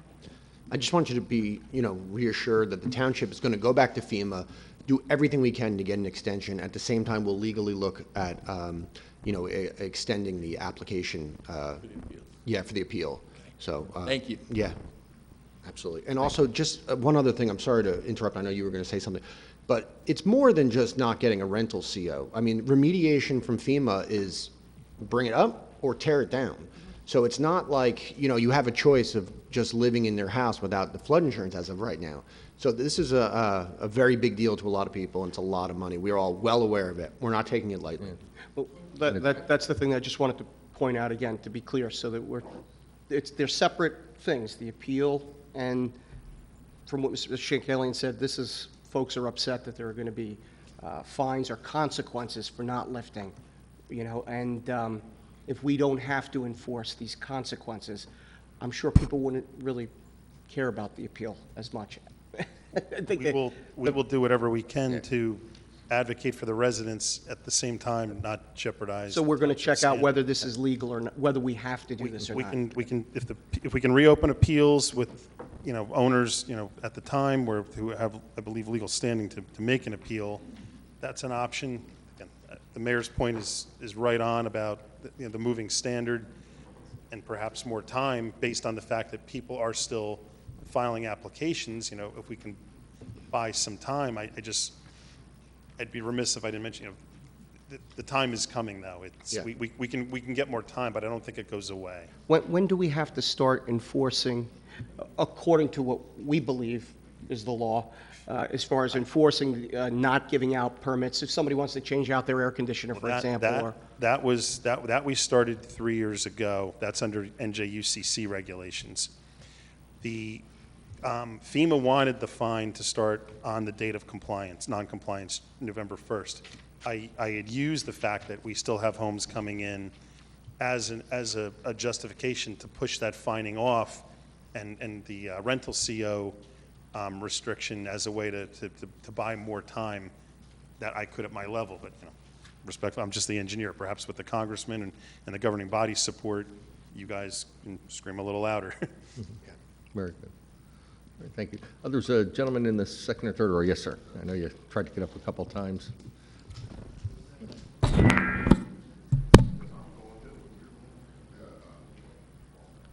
My name is John Andrews. My property is at 37 East Surf Way in Ocean Beach 1. Probably can, what do you call it? write down my name. It's not too complicated. Yeah, I agree with everybody here, and I just want to say that I'm happy to hear that the council here is going to try to work with FEMA for extensions and things. When my house was, when I was able to get in there, you know, there obviously was no water or anything left, but there was some water marks on the walls, and I took down the bottom 4 feet of the sheetrock, replaced that. It cost me about $7,500 to do. You know, I also did some remodeling of the kitchen, so I spent more money. But as far as remediating the damage to the house, it was a lot less. When I talked to the engineering department here a week ago or so, I spoke to a woman on the phone. It was very nice and very understanding. And she looked up the records. She said, your house was appraised at $35,000, and FEMA estimated $32,000 to repair it. I said, $32,000 to repair what? I mean, there was nothing, you know. It cost me $7,500 to repair it, so I wasn't quite sure where the 50% is. Now, I had flood insurance there, but I dropped it. I've had the house for 42 years. I had flood insurance. I probably dropped it in 2009 or so, and the house has been was rented up until about 7 years ago, and now it's been family occupied. So, you know, I'm not too concerned about the rental COs anyway. But just some observations. We had flood insurance, and I had a winter rental in there when Sandy happened. And my wife and I were out in Arizona watching this thing on TV. You know, nobody here could watch it. You didn't have electricity. I'm sitting on a patio drinking a beer saying, oh, shit, you know, this doesn't look good, you know. And we decided to continue with our Route 66 trip anyway because what the hell. You know, we were out there, we were at a car rental. But he said, okay, the storm's over, nothing. We got like an inch. I mean, the flooding, I think probably everybody here was flooded by the bay. Not the ocean never broke over Ocean Beach 1. The ocean never came down East Surf Way. And with all these dunes and everything, I agree. You know, FEMA, what was the point of making all these dunes? The bay is what flooded. That broke through Bay Head and Ortley, you know, and flooded the bay, and it came back up. That's where I got my water, from the bay. And now, I mean, you know what happened 2 weeks ago? I was down here, and all the roads were flooded, you know, from the bay again. Remember that? You know, 37. I was going north on 35. And all of a sudden, there's a car coming right at me. There's no police. I said, what the hell is going on? And I realized it was shut down up there by, I guess, used to be's. But I have an observation. Does this FEMA regulations and this raising up and remediating only apply to residences? I mean, what about, like, the businesses? They're not raising up. Commercial properties have an option to raise or what they call flood-proof. Residential homes, they don't give that option, but if a business wants to, they call flood-resistant materials, you know, tile, concrete, wallboard, raise the outlets above, they can do things like that. But unfortunately, FEMA regulations don't permit that. They don't permit that, for okay. a residential use, only Okay, commercial. so it's residential. Like a strip mall, they're not going to be able to. Yeah, because I'm saying I can't imagine somebody going up a wheelchair going up a ramp to get an ice cream cone, you know. So that certainly wouldn't be worthwhile. Right. Yeah, so that's basically what I was wondering about the commercial properties, and also where FEMA got my $32,000 to rebuild my house when it cost me $7,500. I probably have a lot of receipts. I had a folder. I got $7,500 from an insurance company. I didn't have flood insurance, but I had homeowners insurance, you know. So I had a very good appraiser, and he said, oh, you need a new roof. We'll give you $7,500. There was nothing wrong with the roof, but you gave me the money, and that's what I used to fix the house, you know. I mean, I don't know the guy's name. He was from Texas. Well, nothing wrong with your roof, son, you know. I'll give you $7,500. So, yeah, that's what I'd like to know, where FEMA got these. When I talked to the woman on the phone, they said it cost $32,000 to repair it. I said, well, $32,000 to repair it. I didn't know, you know, I don't have that kind of money. And the house, I rented it, you know. It's been lived in ever since. Did you did the work yourself? Yeah, and also, yeah, we came down here for permits, and my wife came down. She said we're replacing some sheetrock, and they didn't give us. Without seeing the estimate, but I most likely it's labor.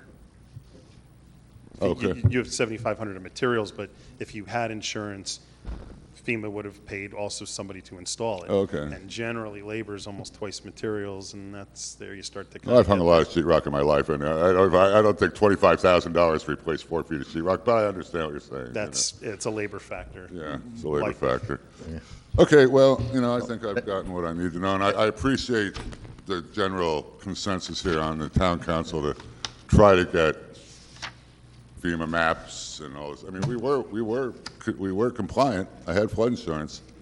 I just didn't pay it one year, and once you don't pay it, it's hard to get back on it, and that's that, Okay, thanks a lot. Thank you very much, and for breaking the tension, sir. Through the chair, can I ask a question, Bob?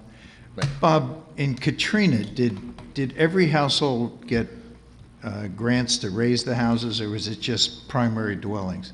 Because I think that's a lot of the problem. A lot of the homes, our secondary homes, didn't qualify for the elevation. And that's the problem. You have houses that, as this gentleman said, is assessed at $33,000. To elevate might have cost them $75 to $100. There's quite a few things on that point, Mayor. One, I know if you had flood insurance, if you were the primary owner, you got full replacement cost value. But if it was your secondary home, I think they called it ACV, it was depreciated. So even if you had insurance and paid, you ended up with a higher deductible. Then there was the REM grants. But that was the problem. The REM grants were for elevations, weren't they? Elevations or reconstruction. All right, but they did not, but if you had a secondary home, you didn't qualify. Secondary home, I don't. All right, that was always my rub, is you're paying the same taxes, whether it's a primary home or secondary home. Yeah, And that's the issue, that was the issue that I had. My brother and my mother passed away in June of 2012, and Sandy hit. So we didn't qualify. And the decision we made was the house was assessed at $45,000. To elevate it would have been 75 or 100. It's an older home. Now, we didn't have substantial damage. I renovated it. I rented it. But when I went to sell it this year, my brother wanted to sell it. Because I'm 1.5 feet below flood level, the house is valueless. So I sold it for a lagoon bulkheaded lot, and that's it. Now, I don't know, to me, it seems like with these maps, I was waiting for the maps, because I thought, being inland, if the maps came down 2 feet, I was golden. And the problem was they were supposed to have these maps done in 2020, and then it was kicked to 2024, and now I hear it's 2026. I couldn't wait that long. So the problem was, if you don't have the money to raise, or if the maps aren't changed, you're between a rock and a hard place. And I think we need to look we need to have a discussion with Congressman Kim. Yeah, we do. You made another point. I know Councilman Maruka mentioned ICC. The ICC grants, and they actually started with Hurricane Irene, because a lot of OB2 was flooded then. I believe the ICC process is somewhat flawed for 2 reasons. Number one, it's $30,000 throughout the country. Well, we all know what New Jersey costs, what labor costs. So $30,000 in Katrina went a long way. Up in New Jersey, it's cutting and capping your utilities. The other thing that I think is flawed, and they asked the floodplain managers for comment, and I posted this about a month ago. Right now, you are only eligible for that $30,000 if you're substantially damaged. So what happens is you get flooded, you file a claim, they pay you, then they pay you more money to elevate your house. I said, why not, if your house isn't compliant, why not that make the eligibility trigger? That way, they give you some money now, you bring the house, and then hopefully maybe they never pay a claim.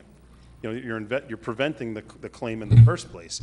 So I think what my recommendation was, the $30,000, that should be geographically adjusted. RS Means is a construction estimating book. Depending on the area, you adjust it. New Jersey should probably be double Katrina. It should be $60,000. Bob, the government does that with the military with housing. Right. It's adjusted by the area that you live in. So you bring up a good point. I think we need to discuss this with Congressman Kim. And I don't have issues if people are living in the house and you're going to rent it. Okay. But the problems are, you're going to have a problem if you try to sell the house. And that's the problem I had. You're below the floodplain and you didn't elevate. You're going to be looking at $100,000 taken off the sale price of whatever property you're selling, because that's what it would be to elevate. We could, if these folks, were eligible for, say, $60,000 now, just by virtue of the house not being compliant, that'd go a long way. And, preventing that. Yeah. So, Okay, does any other member of the public? There's a gentleman in the middle that you had your hand up with the orange tie? No? And then there's a gentleman way in the back and the woman off.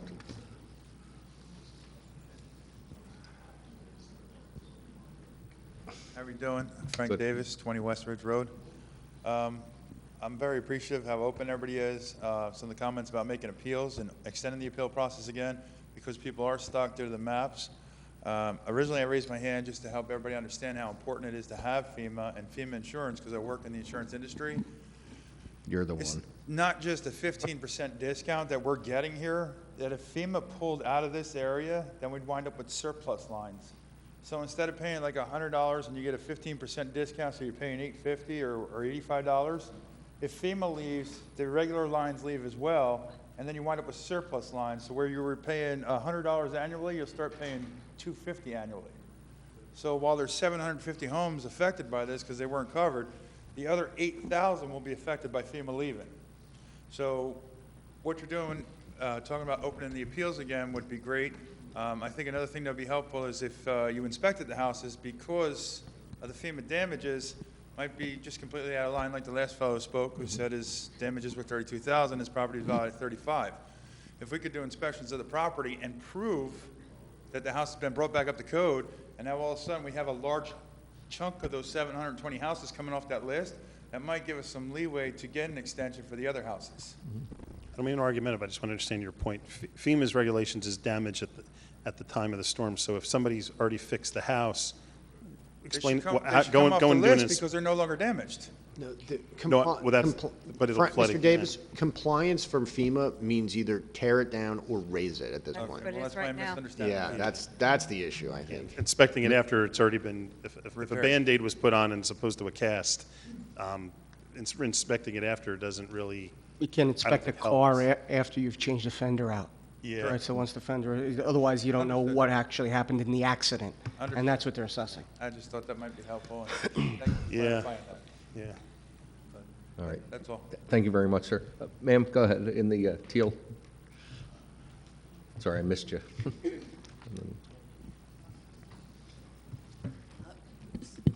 My name is Joanne Leggett. I live at 108 West Beachway, Ocean Beach 1.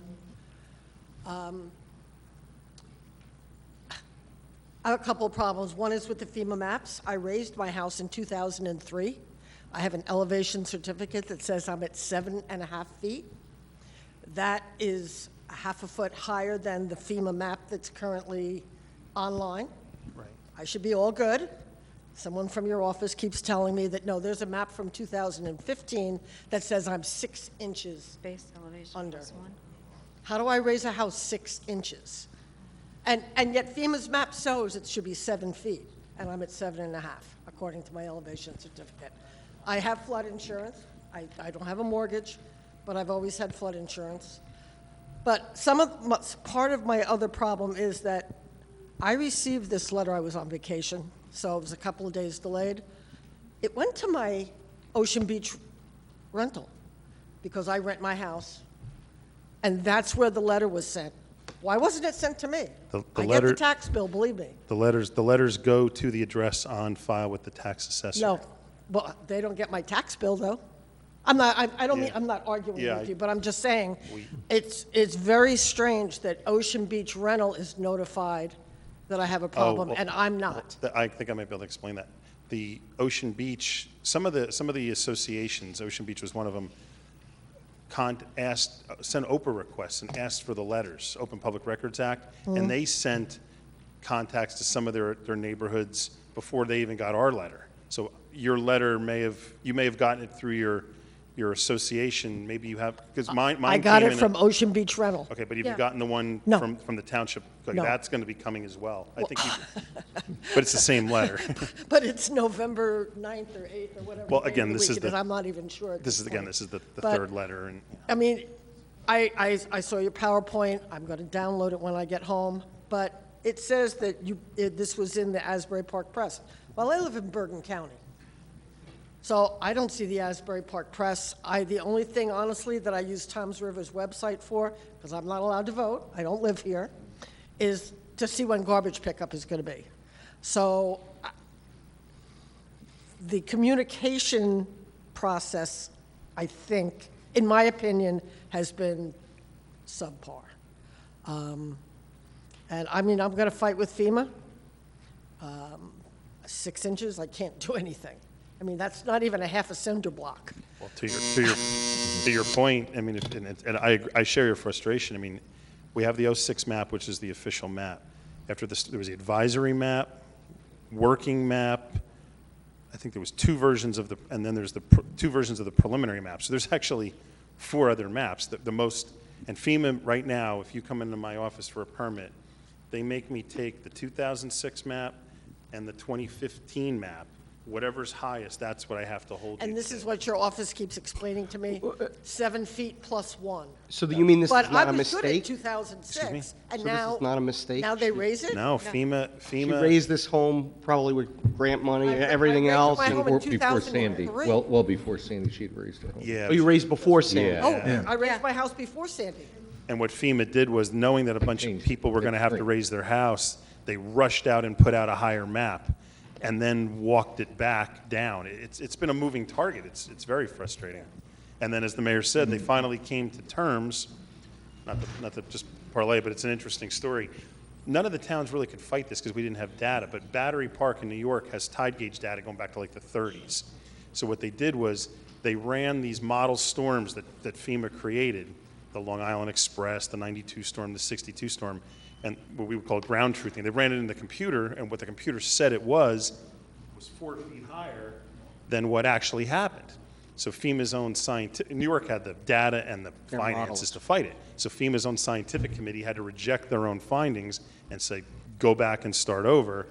And this is why we're in this And we're still limbo waiting right for the maps. now. Correct, correct. So then if I raise my house. So I wouldn't raise, if I were you, I wouldn't raise, quite frankly, I wouldn't raise your house, because I think when the new maps come out, you're going to be fine. But I can't 6 rent my inches, house yeah. then. And you know what? Even though I think we can, retired, I can suck it up. I for think a we year need or to, so. I think we need to look at that. We need to look at that, and we need to, if they're going to be delinquent on the maps, then I think we need to cut people slack on the rental COs and some other things. I mean, this is getting to the point, Bob is my witness. How many times have I asked you about the maps? Like I said, I had, 30, I don't I mean, know. I've always rented my house. I get Yeah. a CO every year. I don't get a disagree green with sticker you. this they year. keep kicking that can down the road, and it's, what is it, 2024 now, or even after that? I don't know. They don't know what to do. And it doesn't make sense, because as Bob said, the New York data showed it was 4 feet off. It was 4 feet too high. So if you translate that coming down the coast, even if it's 2 feet down here, it makes a big difference in houses. And we have the dunes. Thank you, ma'am. There was a gentleman way in the back that had his hand up, waiting.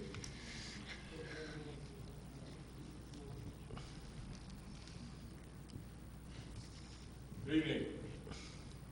Robert, I met with you yesterday. I probably don't need this mic. Just state your name and address for the Jason record, please. Alves. I'm representing my mother-in-law. The property is 102 West Bay Way. It also sits in Ocean Beach, Unit 1.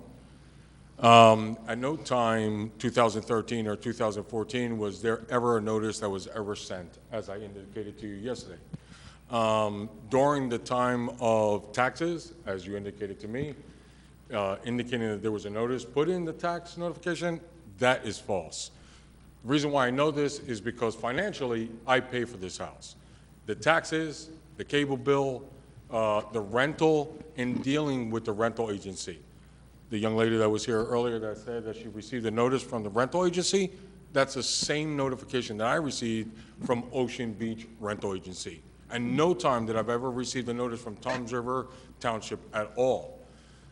The reason why I came down yesterday was to plead my case to Robert to at least give me the opportunity to appeal, because the notification, the certified letter that I received from Ocean Beach Rental was dated October 29th. So when I opened it, immediately jumped online to actually appeal, the expiration was on the 29th. So immediately tried calling the office, spoke to Wendy Burkhead, spoke to the young lady Lynn, I apologize, don't know her last name, and then came yesterday and spoke to Robert. And at no time was I given, well, one, told that you guys were gonna have a meeting here. I found out through social media, Facebook. Spoke to you in your office, And it was a little troubling to find out where your comment to me yesterday was, well, we don't need to notify you. I didn't say that. You did. It's unfortunate. My mother-in-law owns this home the minute it was built. For a house to be deemed 51% plus of damage when it's only half of sheetrock and an electrical wire and outlets that need to be replaced. The house is structurally sound. All the homes that are probably still standing are structurally sound. That's why they're still standing. And that's the reason why the Toms River Township gave certificates for them to apply for rentals. If the houses or bungalows were not in compliance, then they wouldn't be able to rent. The property value, the house value of what you shared with me was about $20,000. This is a flood insurance that the family has paid for many years. Unfortunately, Hurricane Sandy occurred. And unfortunately, the insurance money that we received did not cover a replacement of the home. There's no contractor in the state of New Jersey that will ever build a bungalow home for $20,000, $16,000. It doesn't even cost $20,000 to put pilings in the ground, or probably pull out a bag of concrete. You take the mathematics from the material cost versus labor. Everyone here on this panel knows that every contractor that did any work on that island gouged every resident in Toms River, 100%. And I know for a fact the contractor that I had to pay to get the work, to cut the sheetrock in half and replace the switches and replace the electrical line was exactly what the insurance company gave. And not a penny more, not a penny less.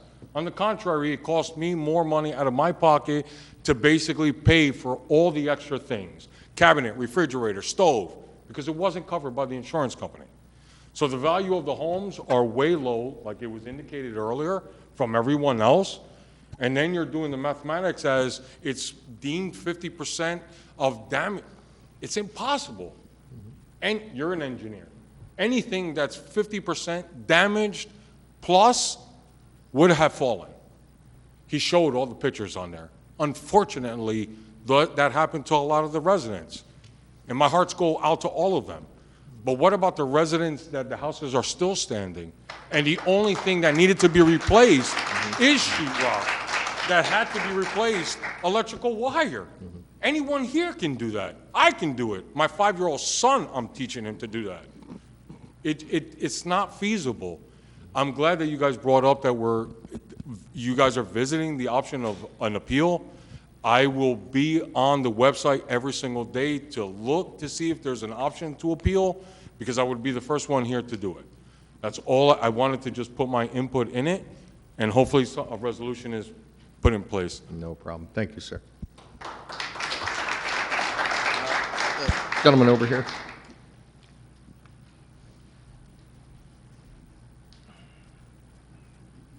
My name is Bob Lecker, L-E-C-H-N-E-R, 106 West Pelican. And I don't know if you've ever gotten here in tough situations defending all this, but regardless, I share the same frustration you all do. Every single one of us do. We've got the same circumstances. I can share exactly the same story that you all have right here. Mayor, I'm the same situation as you. I inherited this house. So the substantial damaged letters went to dead people's post office box that had been closed for years. I can prove that to you, because you showed me the substantial. My biggest frustration, I can echo every one of these folks, every single one. My biggest one that I haven't heard yet, though, is when you claim that FEMA came through and did the assessment. My repairs were already done. I had about 6 or 7 inches of water in the house. That's it. We tore it out. My repairs were done.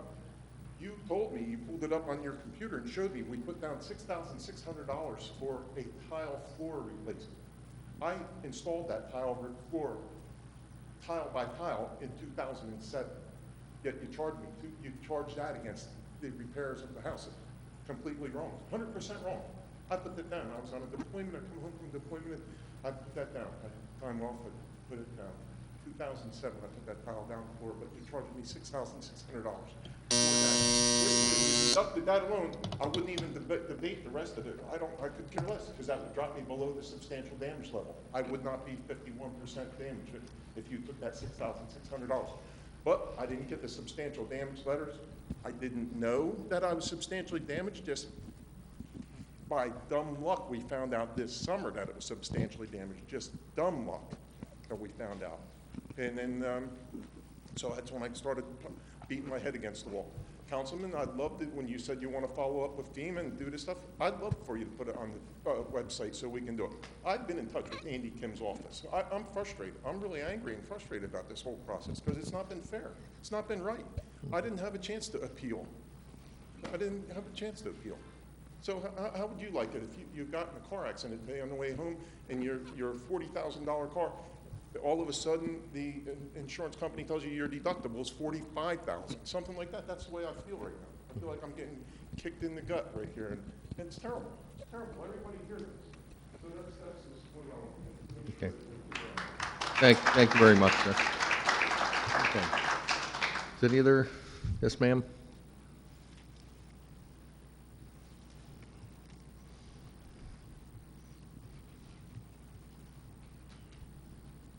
Good evening. My name is Lisa Garris, 1932 Pinta Court. I made some notes because I'm a better writer than I am a speaker, so bear with me. First, I'd like to appreciate everyone here hearing us. Mayor Hill, I really like what I hear you saying. Thank you very much for being a little compassionate towards us. I am a primary homeowner. I purchased my house in 2014 after Sandy. Okay, I did not receive the first or second notice that our house was substantially damaged. I have a letter saying it was not substantially damaged. Apparently, I was given wrong information by the seller when I purchased my house. There was nothing recorded in the county, so a title search didn't reveal anything like this. So I've been living happily in my home for the last 7 years, thinking I was okay. Needless to say, October 29th, the level of anxiety and everything that hit my home, my husband, myself, my son, is not pleasant. So as far as the appeals process, I know you guys were talking about revisiting it. Please, I implore you, take into consideration subsequent owners, okay? Not just the primary homeowners, because I kind of got dropped through the holes and I'm stuck in a loop there. So if you could open that, consider opening it to everybody who's owned the house, not just the primary owners. Secondary, I want to just bring it up, and I'm surprised nobody else here has said anything, the incredible financial burden of elevating our homes. We're looking at maybe $100,000, $150,000 to do this, plus housing expenses to be displaced 6 months to a year. Okay, we've made some phone calls. We've talked to some house raisers and some engineers to try and get a feel. We're just information gathering at this point. Our heads are blown over this whole thing, so does anybody have any idea if there's going to be grants available for us to do this? And how in the world do you expect us to pay this kind of money? I don't have this kind of money. I'm sure most of these people here don't have this kind of money to just become compliant. What's FEMA going to do for us? That's why we were talking about recommending they increase the ICC compliance. You know, if they could get that up to, say, 60,000, gets you some point, but 60,000 is not even going to touch it. You're saying that you received something from the seller that said that you were not substantially damaged? Correct. Have It was you- the township- I'm not an it was the attorney, Mr. township Turnbach paper. is, but you should probably consult an attorney. I'm just. Oh, I have. Just, because you're home inspector, right? Your mortgage, the people that do I the don't have a title mortgage. search. My title search the- didn't reveal anything. There was nothing recorded in the county. They all carry insurance, though, right? And I would see an attorney if I were you. I can't give legal advice, but I share your concern. I mean, if the seller knew and has the letter that said and gave you, Right. you know, because sometimes people came in and, believe it or not, at some point early on, people wanted to be declared substantially damaged, so they were eligible for ICC. So the FEMA inspector would go out, say it was this, and they'd come in and say, oh no, I had more damage.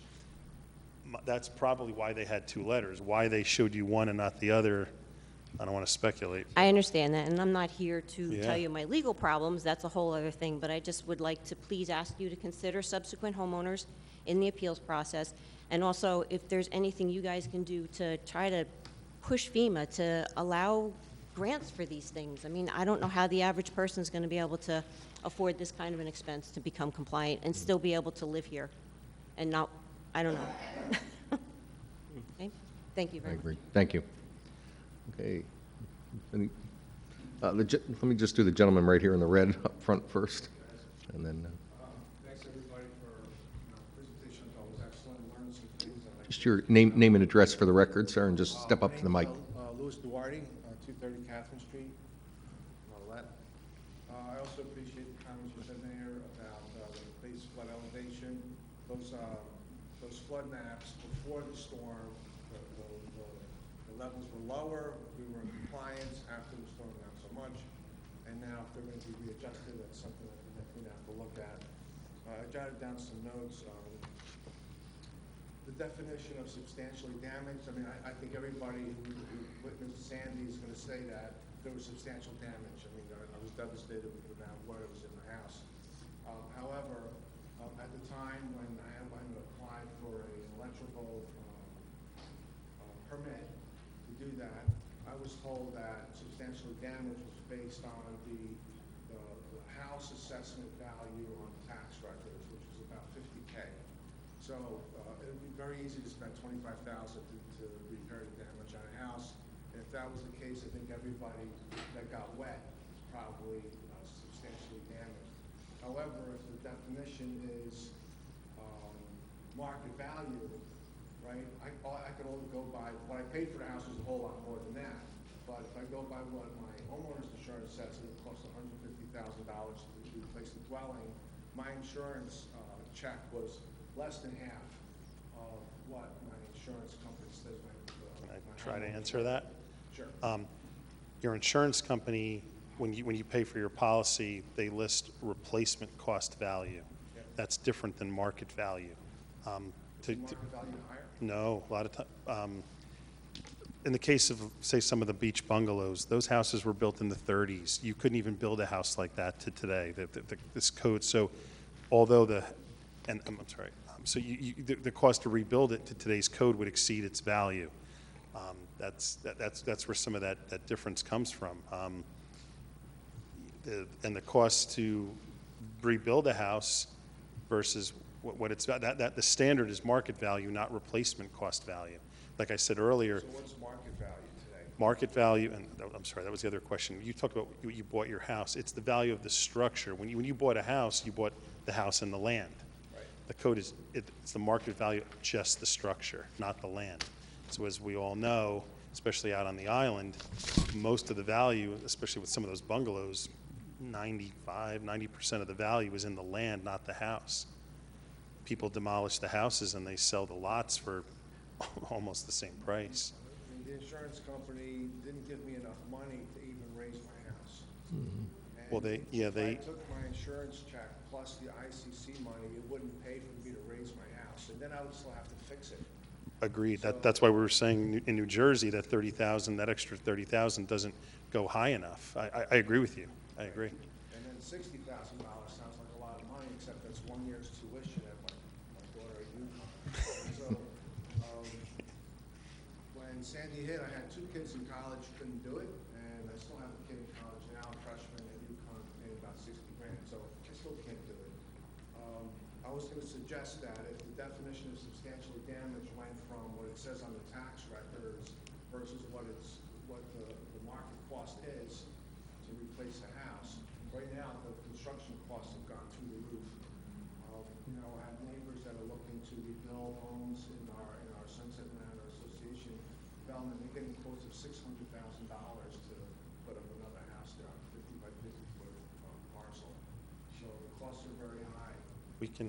The substantial damage definition isn't, again, this doesn't come from the township. This is the FEMA definition. It makes the bar higher. I don't know how they would look at that. So you're saying that the substantially damaged is 50% of what it says on the tax record for the cost of the dwelling?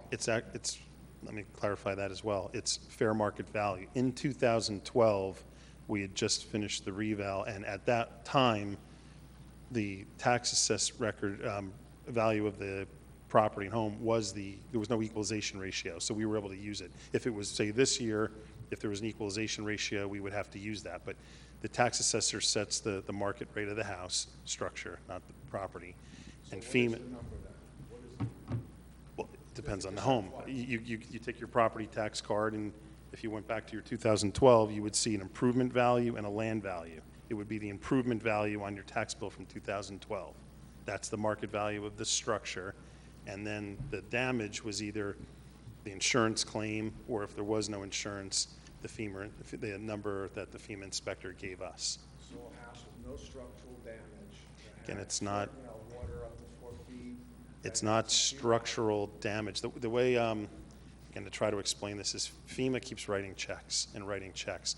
The house may stand, but if every time, if whether 2 inches of water came in here or 2 feet, the sheetrock comes, wicks up, the insulation gets ripped out, the carpet, the padding, the mold treatment, and they keep writing checks over and over. So they have a repetitive list, and they have a severe repetitive list.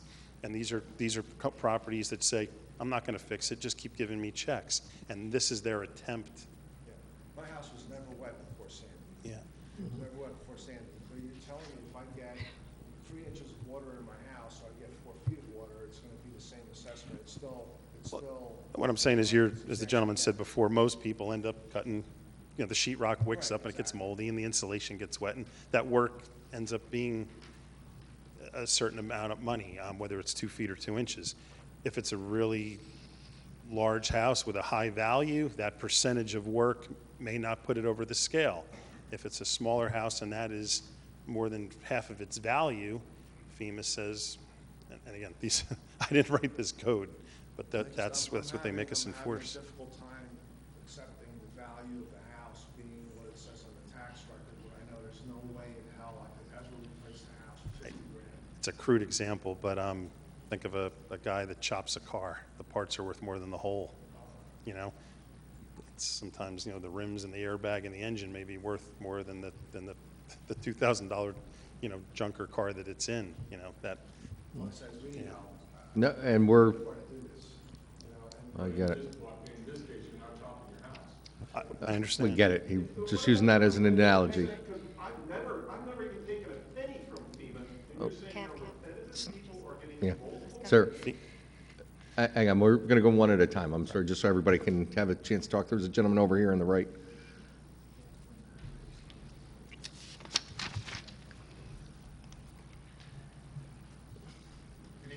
Good evening. Rob Cicchini, 1920 Pinta Court, Toms River.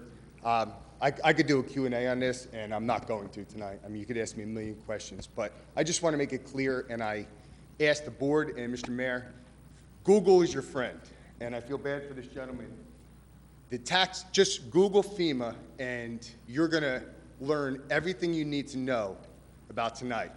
And if you just address what this gentleman's having a hard time with, just Google FEMA tax assessed value used for substantial damage, and it is going to tell you right on FEMA's website, it is the least used portion to create substantial damage. It is not market value. Market value is determined by an independent appraisal, an appeal.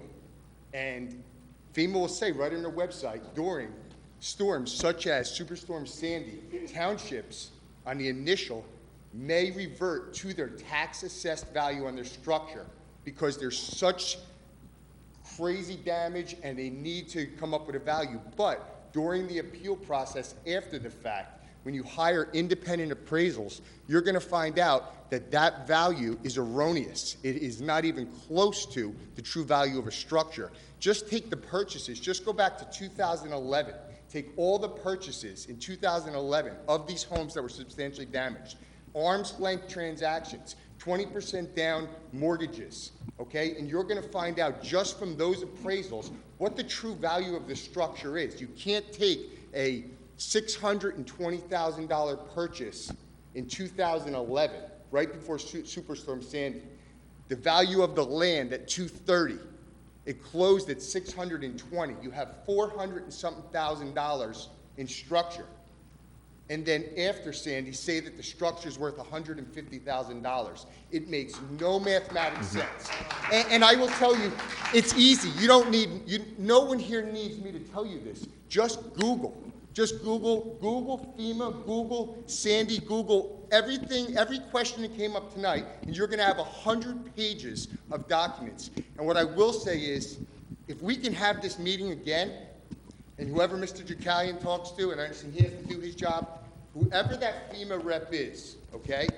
Whatever FEMA rep is willing to come here and just sit in a chair right there while all of these questions are asked again, and Mr. Jacalian answers, that would be a night in itself, because I've spoken to FEMA 100 times, and they contradict everything that's being said tonight.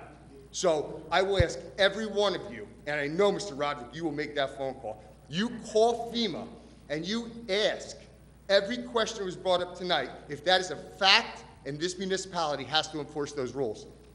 And you find out what they say. So you believe that we don't have to? You don't. Then we shouldn't. We shouldn't. Who else would like to be heard on this? Okay. Is there anybody, I know you want one other time. Anybody else? 1 second, sir. Is there anybody else that would like to be heard that hasn't been heard before? Okay. Go ahead, sir. This is a thank you, first of all, from the mayor for initiating it, and everyone across the board. Even if you didn't speak, the consensus of your hearts are in the right place. Councilman Latano, you nailed it when it's either a demolish or rebuild, right? So that would be for, the 40,000 people that, if I had it right, from Toms River, we either have a size 2 shoe or a size 12. Which one are you going to fit in? We'd all look like a mess walking around town. So Right. I'm just saying, in the eyes of FEMA, that's what they Right. consider remediation Right. at this point, yeah. So there's 720 people in here that made it work with different shoe sizes. Right. We have to convince FEMA that we did that. We need it, like this gentleman just said, with a FEMA rep, and we also need the senator here to hear that, this is the backbone of the Jersey Shore. I mean, this is what comprised the Jersey Shore for all of our lives, right? And it just, I am so appreciative. I've been before councils. You heard us. I can't, when this started with the mayor and it came around, my hair was standing up in the back of my head. It's beautiful.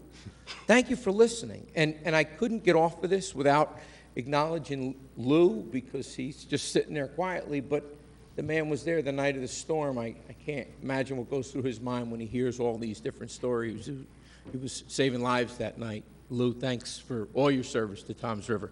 Thank you. Thank you. And, sir, you in the black T-shirt, again, thank you for waiting. We just wanted to try to hear from everyone first. Thank you. Yeah, when I first spoke to I'm sorry, your name again? Michael Hardigan. When I first spoke to FEMA, the first thing she told me is to come, she's like, how'd you get your house fixed? I said, I fixed it myself. She goes, okay, no problem. She goes, go get a contractor, have the contractor come out and take a look at your house. I said, this happened in 2012. I said, what happened there? My house is back together. She goes, it doesn't matter. She goes, as long as your house is back together and it's good and it's not gonna fall down, we don't have a problem with it. So that's why I don't understand why you're saying that, they can't. You're saying the house has to be torn down or lifted, and FEMA's saying something different. That's what's, I don't understand. Couldn't agree more. That's what's, that's the only thing I have to say. I think through the whole process, again, my family members alone affected.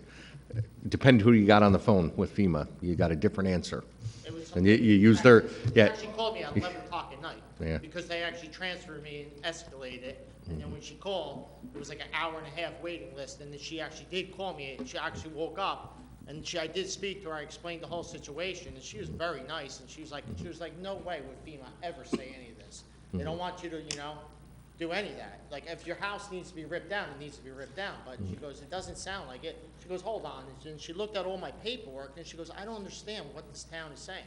She said, what the paperwork's saying, what the town is saying, your house needs to be ripped down or lifted, it's it doesn't go together.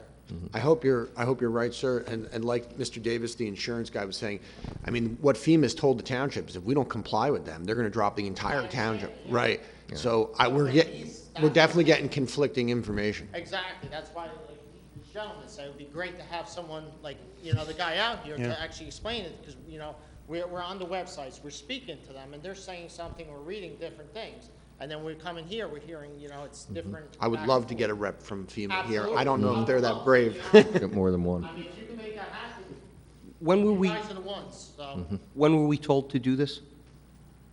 It's been going on for To tell years. people, well, I mean, what initiated this letter exactly? We're audited every year. FEMA stops in and does, they pop in unannounced and audit the building department files.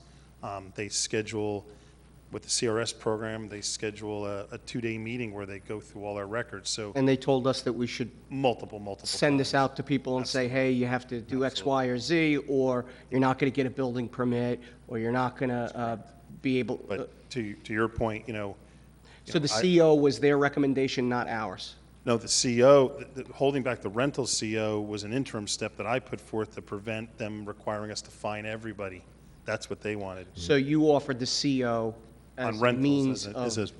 a baby step in between. To try to say, protect hey, everybody we else. won't- We won't, Let me ask you a question, is there a difference between people renting their house and people who don't rent their house and live in the house? No, not from the point you're making.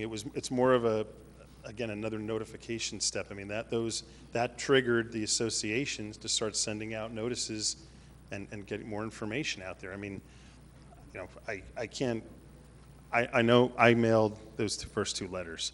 The township paid to have the tax bills sent out. We've paid for that. I paid another private printing company.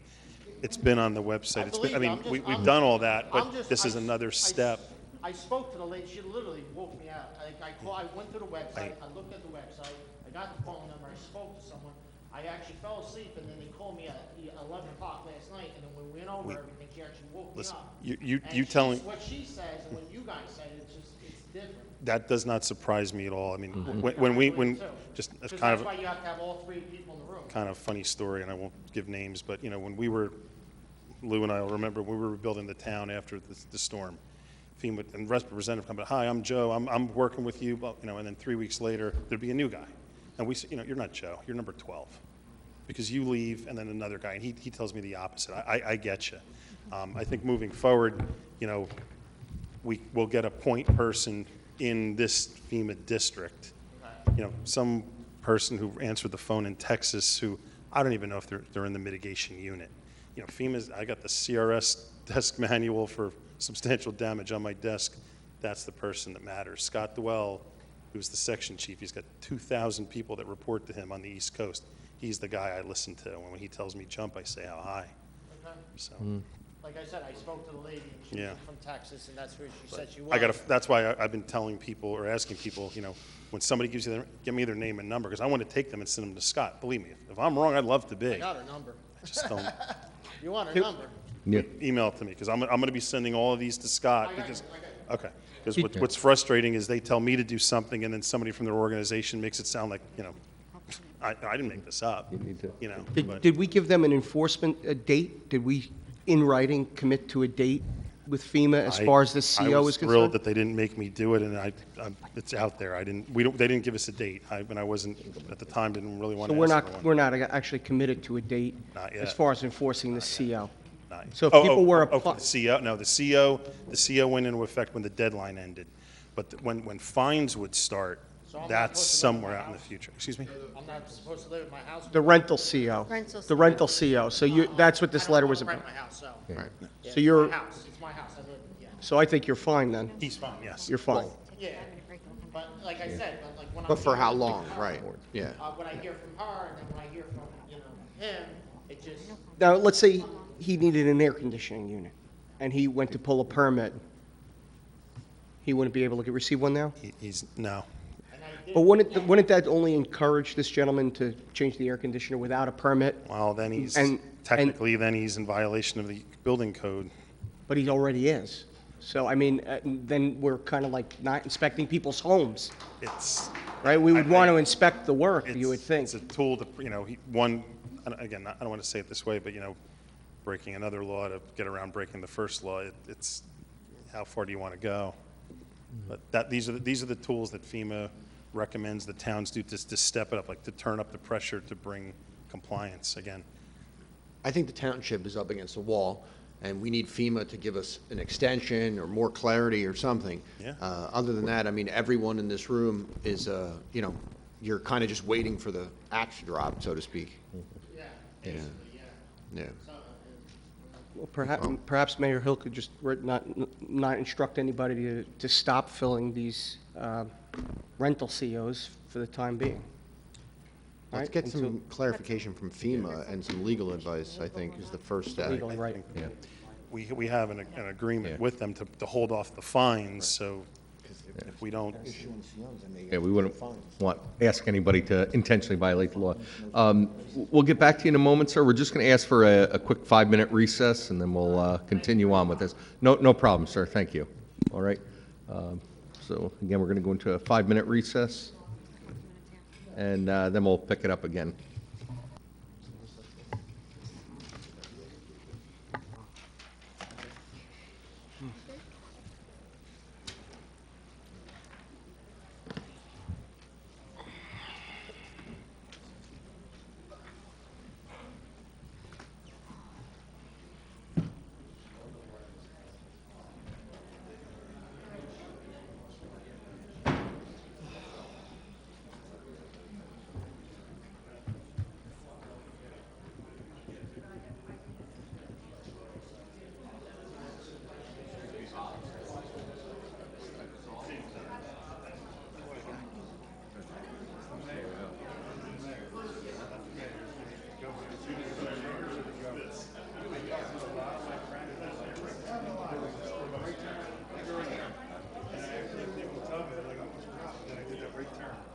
So I did it backwards. I did you first, and then got up the line. First time, appreciate it. It's not your fault.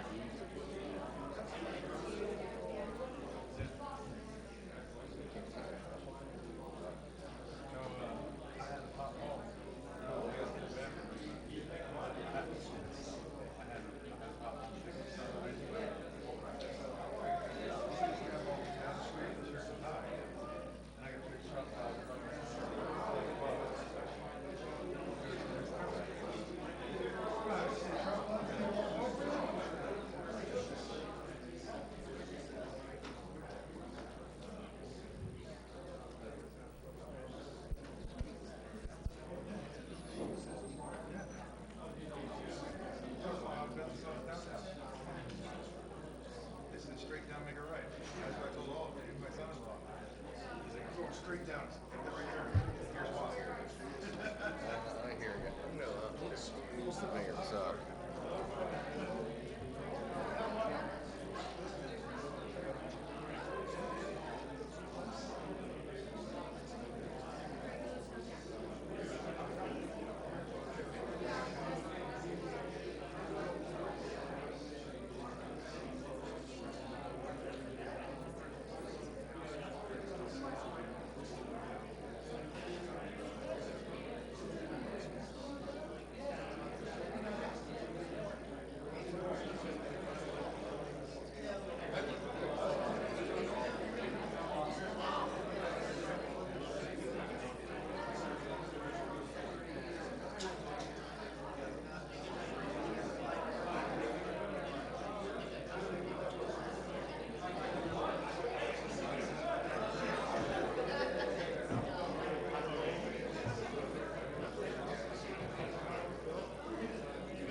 At least that'll be the day I give my notice.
Just keep repeating to yourself, 3 more to go, 3 more to go.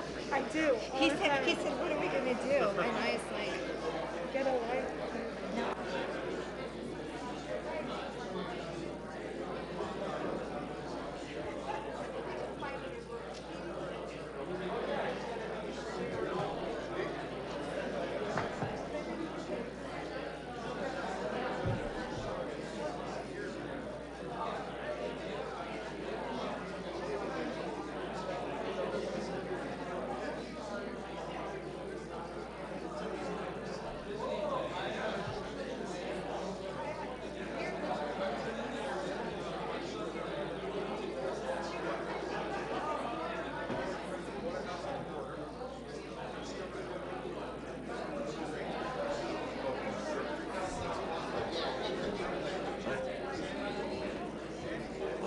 I thought people were going to.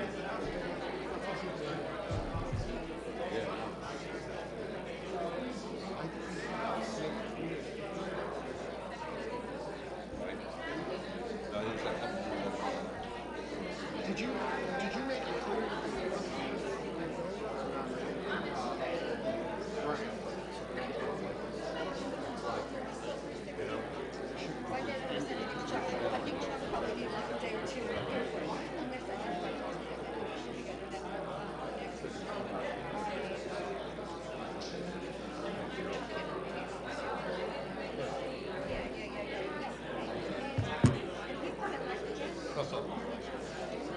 I wonder if he's still.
All right, we're going to reconvene from our recess. Thank you for your patience. Okay. I know there was 1 or 2 other people that wanted to speak on this topic. Sir in the maroon shirt. Thank you for waiting, sir. Good evening, everybody. Thank you very much for allowing me to speak. Mayor, council. Name and address. Thank you. Todd Garris, 1932 Pinta. I'm very proud of my wife for coming up here because she's very shy. So I figure I have to say something. And I promised I wouldn't speak. So I only have a few points. So just thinking outside the box, the problem is the 51%, right? Primarily for a lot of us that are being told that our homes are substantially damaged. Now, with all the price gouging that was happening after Sandy, it was crazy. So why can't these properties, these 720 properties, get reevaluated for what the real numbers would have been in 2012 to repair them? Now, the people we bought our house from in 2014, and you heard my wife's story about how we weren't told about it being substantially damaged, but she had very rich taste. She had fancy this, fancy that, and that all added to the costs of the rebuild. So that just, if anything, when people had a generous insurance appraiser, that actually was to that wasn't a favor for them. It was worse for them because it just added to the repair bill, which put them into that over 51%. I hope I'm making sense there. Okay. We follow you. Yes, sir. That's all I got. All right. Well, thank you for your input. All right. Does anybody else? Yes, sir. I just want to say thank you, but I want to walk away from here. What is our next step? What can we hang our hat on? I don't know where we go from here. Well, we, again, even prior to this meeting, had discussed, the mayor's going to, reach out to Congressman Kim's office. I think it's a great idea to have somebody from FEMA here to get beat up, not us. I mean, we're trying to comply with all these alphabet soup agencies, and,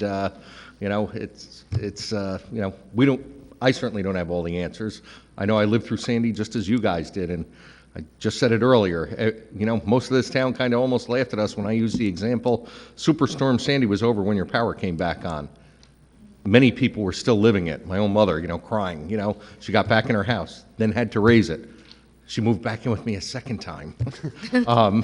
It's very difficult, and you guys are living it still, and it's probably still years to come. It is. We all, I know I can speak for all of us, we're not done fighting. We're fight to the bitter end. We didn't think we were getting the FEMA reimbursement loan forgiven. We'd already made some payments on that. I wish they came 2 years earlier. We would have saved some money there. But we'll take whatever we can get. And it's not just this community. It's, as you said, the Jersey Shore. There's, Bricktown is suffering. The waterfront areas, Berkeley. So that is certainly our intention. Mr. Chinkalian has made himself and his office available. Perhaps we could have, a meeting out in your community. It would probably be easier if the FEMA rep is here, but smaller breakout meetings, to answer, these questions again, and somewhere over on the Barrier Island or in Silverton or, Eastover Firehouse or, Silverton Firehouse, something like that, to bring it out to you, the community. Because, for as many answers that we might have, it's probably generating 10 more questions that we just don't have the answers to, Set of goals for Congressman Kim, for instance, extend the appeal to us, get rid of this CO mandate that they're putting on us, give whatever else we hear from Congressman Kim, here's what we anticipate you do. Absolutely. Why don't we invite Congressman Kim to the next meeting? And I'm sure he'd come. Council President, I would just say the thing we need to do, I think we've all taken notes here tonight. We know what the issues that the residents are looking for. I think we have to come up with them, reach out to Congressman Kim's office. Mr. Chinkalian, reach out to your FEMA rep for our sector. I think that's key. I think Congressman Kim is a good stepping stone, but I think you really have to go to the FEMA who has these, lives and breathes these rules. Congressman Kim has been very good to this town and this council and has always, worked for our residents, but I think FEMA's the goal here, and we need to bring these topics to them and say, these are the clarifications we need. These are the concerns of our restaurant, our residents here in the town, and these are the ones that we need answered. And it's not going to be the same. We have 720, and there's probably 720 different scenarios. Who had their house, who was substantially damaged, who bought it from someone, didn't know about it. These are all different scenarios. But I think we have some notes we've all taken here tonight. Mr. Chinkalian, reach out to Congressman Kim. And I don't know if bringing him to our council meeting would be another step, because we do the councils, we do the business also, but maybe it's a separate meeting with him. And extend that to Congressman Kim and see what he feels, or if he has any other suggestions for us. I know Congressman Kim's office is right in this building. He is receptive. We have means of getting in touch with him, and yes, and make it a town hall meeting. Yeah, have him That's what he's and the done FEMA before. rep here at the same time. Yeah. So, That would be our goal. Yeah, and that is our We get goal. the decision makers in the room to answer your questions, hopefully alleviate your concerns, so we can move on from this for the betterment of the residents. You have a question in the back? I know, I saw that. Yes, sir. I know we want to get out of here, but since I know everyone's going to be contacting FEMA, I think the most important thing is, obviously, if we could open the appeal process, I truly believe, I don't care if we identify a group of independent appraisers that's approved by the board, that they're vetted, to give people an open appeal process. That didn't work out too well for FEMA Well, last time, I'm having talking- the I'm set talking of... independent appraisers. Appraisers have no affiliation to the township, no affiliation to anybody, just get vetted appraisers, been in business for years, and say, we're going to open up the appeal process, let them, the independent appraisers are hired by the homeowners, and go through the appeal process, which used to be on the township site. It's a very easy process. Go through it, and I truly believe that, if not all, a great deal of these homes will be removed from that list. But let's take worst-case scenario right now, which you always have to, all right? Number one, does the town have vetted contractors? Do we have vetted lifting companies? Do we have a list of contractors and companies that are ready and willing to, worst-case scenario, work with all these homeowners, and you're not going to be flooded with fraud, non-compliance, contractors not living up to their expectations, not showing up on time, taking deposits and not being there, people displaced and renting for far longer than what they thought they were going to, and there's no rentals out there, I can assure you of that. But even more, talking about the financial burden, okay? If you're calling FEMA, because this is fact, I called FEMA, worst case scenario, I've got to raise my home and I need the money. I called FEMA and they told me I cannot apply for mitigation on my own. The mitigation grant opens up every year, September 15th, and it closes in 7 days, I believe, November 15th. And only way to get 700-something residents that mitigation money is the township has to apply on their behalf. I don't know how many residents the township has applied for on behalf, but that's the only way they told me I can get the money. I can't apply. There's a link and everything. They said, I can't. The township or the county has to apply on behalf of the resident. Okay, thank you. What's that? Primary home. Yeah, Mr. Chincallion, go ahead. I think we were referring to as the hazard mitigation grant program. The township used its FEMA consultant 2 years ago to apply. There was 100 residents that applied, 2 qualified, 1 gave up because it took so long. And the estimate that the money that was allocated, I don't know if it's the right way.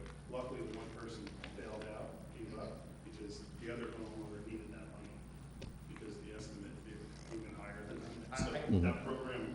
I don't want to get into that. I know what you're talking about. It's 2017, okay, Mr. Mayor, you weren't here. 2017, the township paid $75,000 to an independent firm. I can give you their name.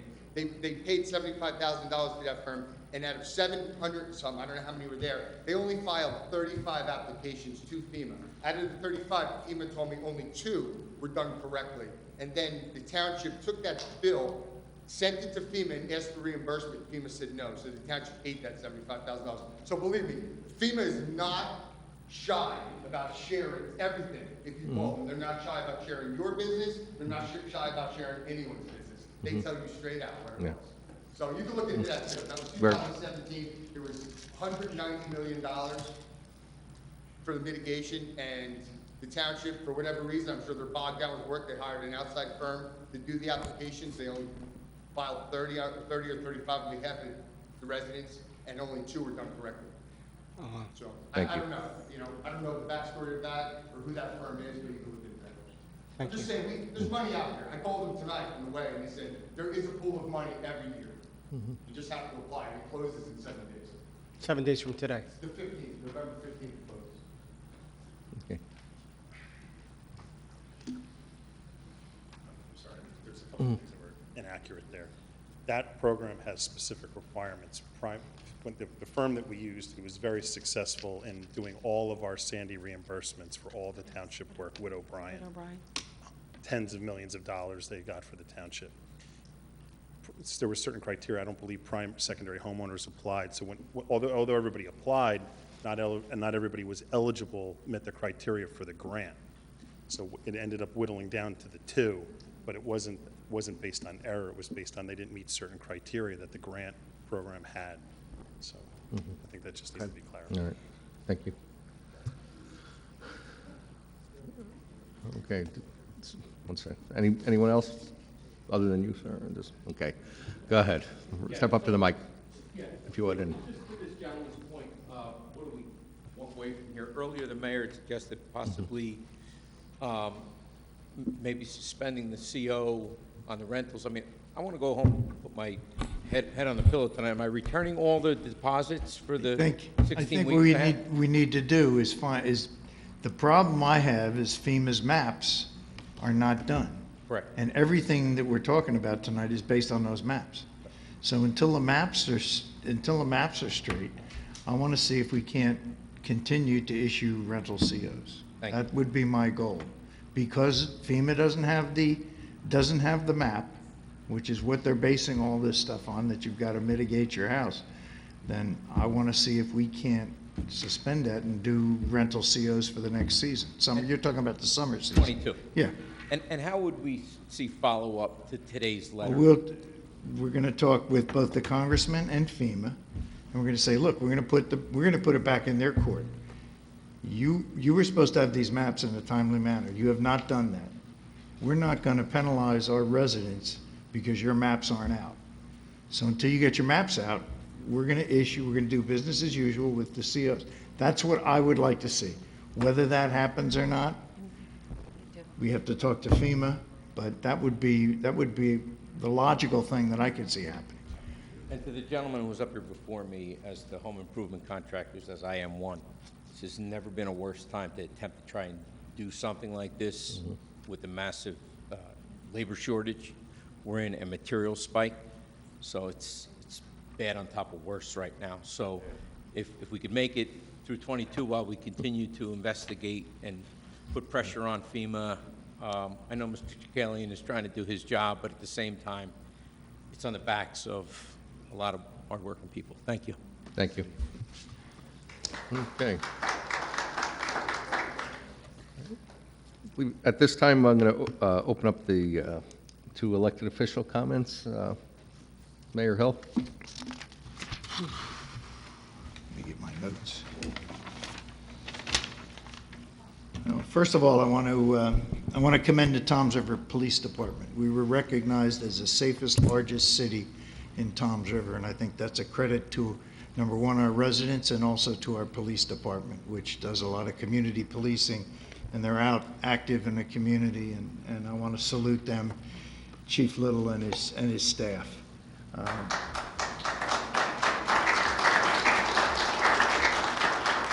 We have a couple of community events coming up. This Saturday is going to be the Fall Beach Grass Program over at Ortley Beach by the Lifeguard House. I'm not quite sure which one it is. Do you know, Lori? Is it down the at 3rd Avenue or I believe is it? it's Fielder. Fielder, It's gonna be the okay. So that's what Lifeguard House South.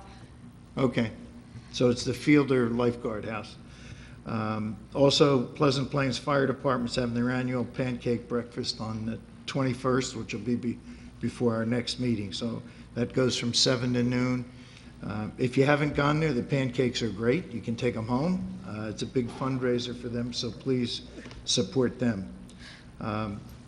Also, talking about Veterans Day, we've got the parade starting this week on Thursday at 10:30. I think Ocean County College has their ceremony at noon, so we're going to be running from one place to the other. I had the opportunity this afternoon to attend the initial delivery of 2 refuelers called Pudgy 01 and Pudgy 02 at the Joint Base.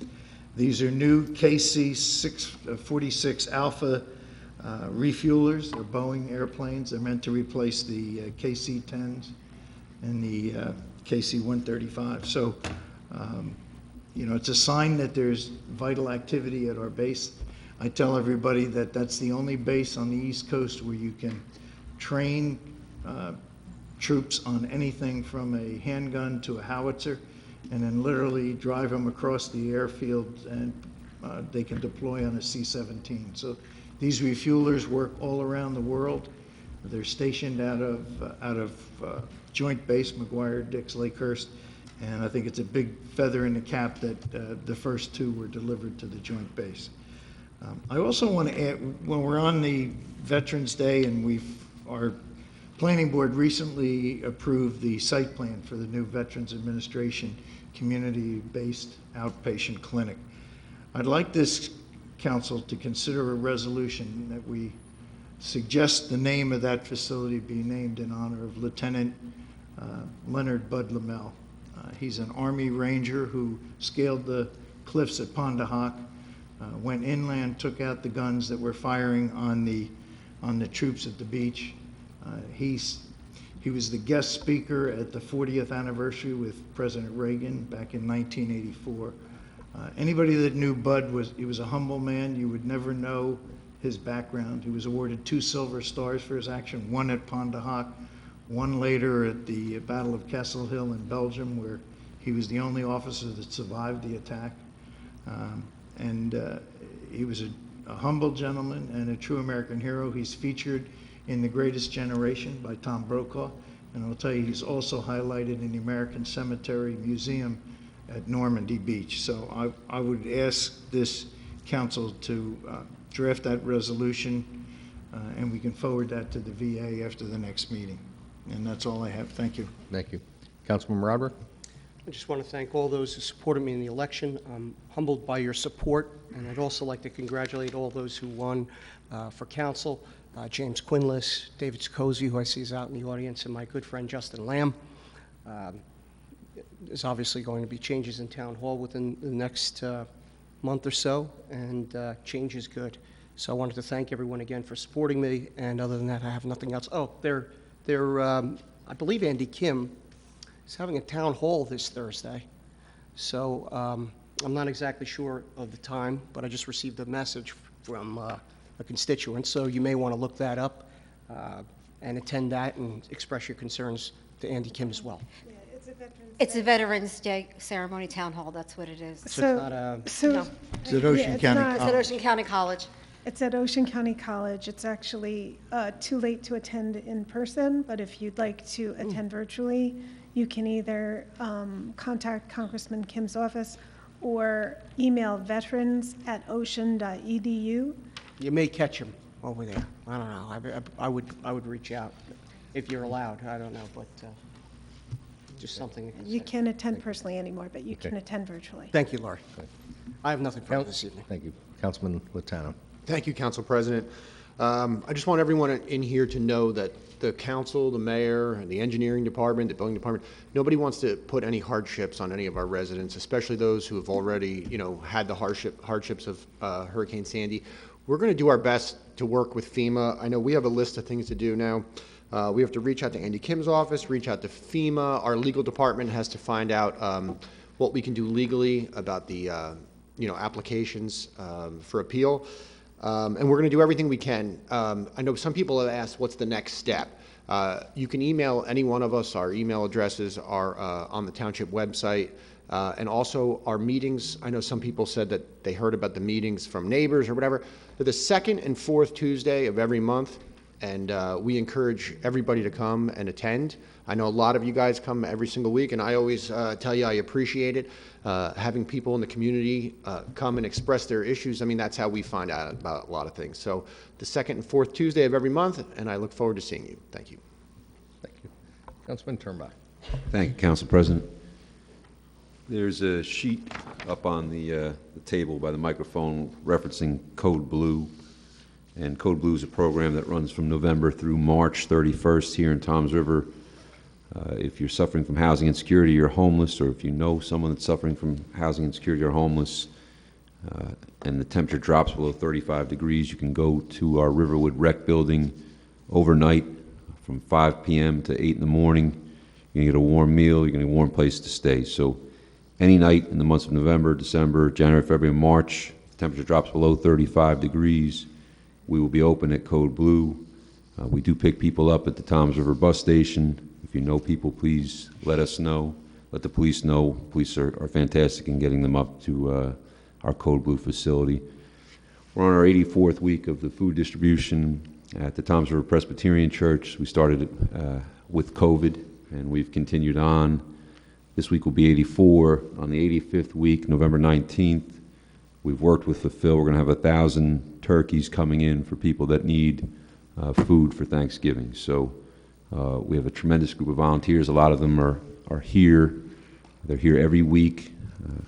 Councilwoman Urick, Councilwoman Maruka, the mayor are out there every week handing out food. So please spread the word for those that are in need. We're going to have 1,000 turkeys for the people that are in need. That's November 19th. And that's all I have. Thank you. Thank you very much. Councilwoman Urick.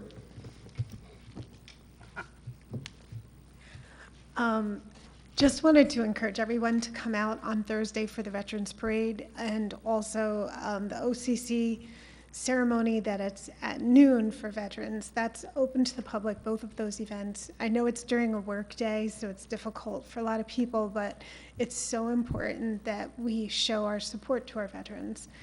The evening program that is co-sponsored by Congressman Kim and OCC that Councilman Roderick mentioned is actually a discussion panel of service after service.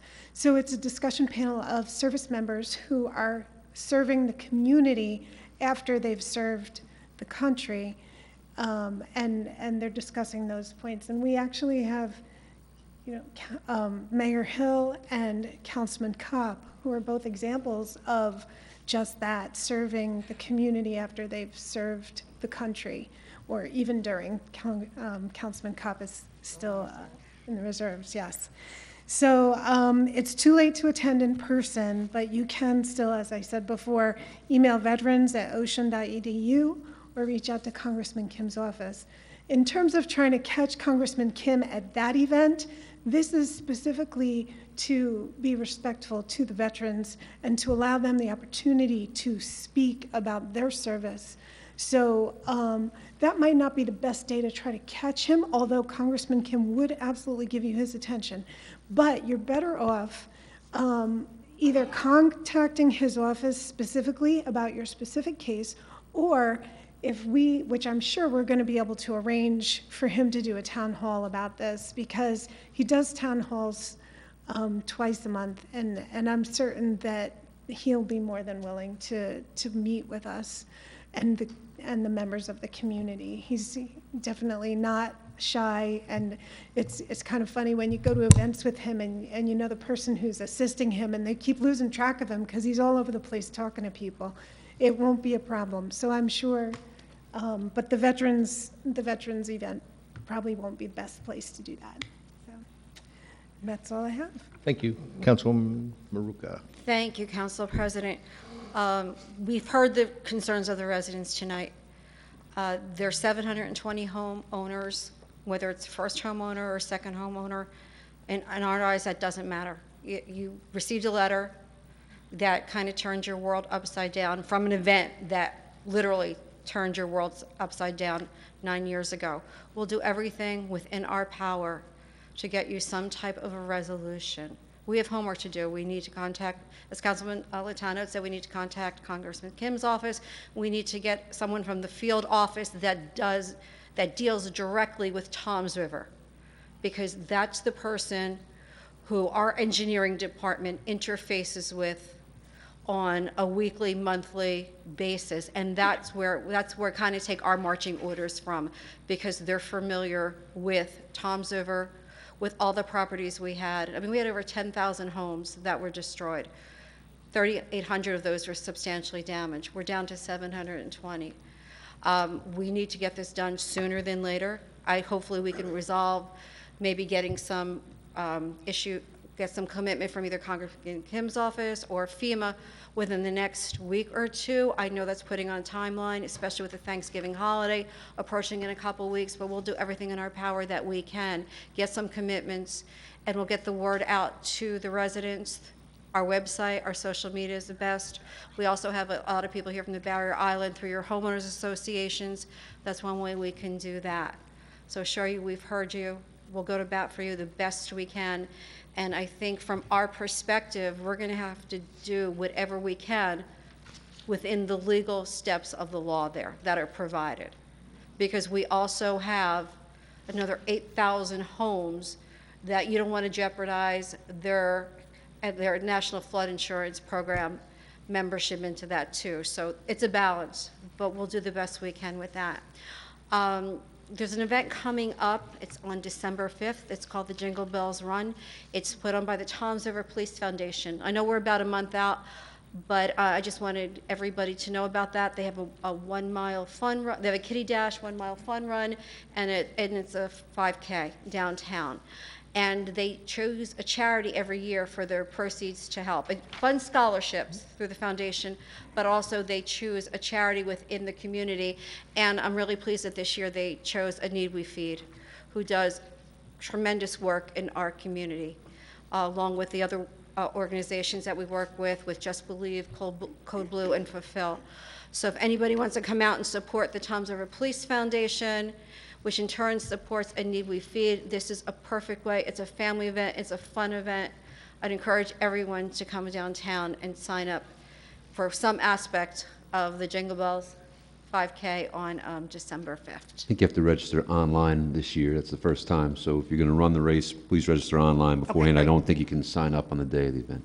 Okay, then it's an online registration, and I'll take that from someone that owns a Santa cap and does the event every year.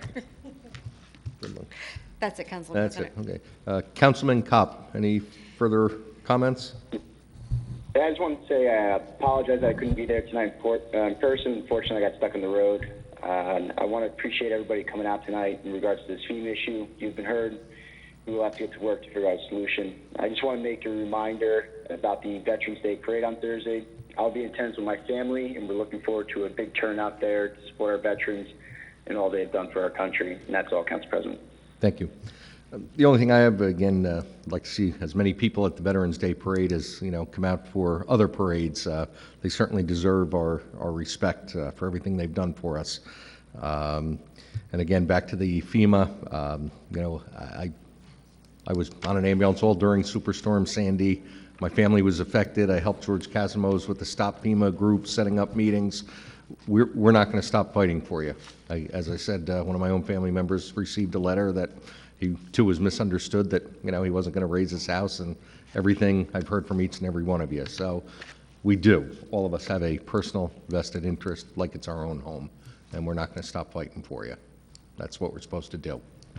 So at this point, I'll open up the floor for any other public comments. I know there are some other people out there that had other things. Yes, ma'am. You would just step up to the mic, state your name and address for the record, please. Thank you, Councilman, Mr. Mayor, councilmen and women. My name is Anna Palazzo, and I am privileged to serve as the South Toms River representative to the Toms River Regional Schools Board of Education. I want to acknowledge that there are 5 board members in the room today, and that I do not speak for anyone other than myself at this moment in time. You all know that Toms River Regional Schools is the jewel of our community. Toms River, Beechwood, South Toms River, Pine Beach.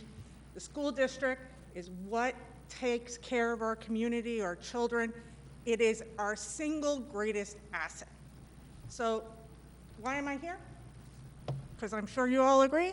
Well, I'm kind of disappointed that for the 3rd year in a row, in mailboxes all over Toms River, Beechwood, South Toms River, and Pine Beach, well, not Pine Beach this year, we're looking at mailers like this that talk about our school district in a detrimental way.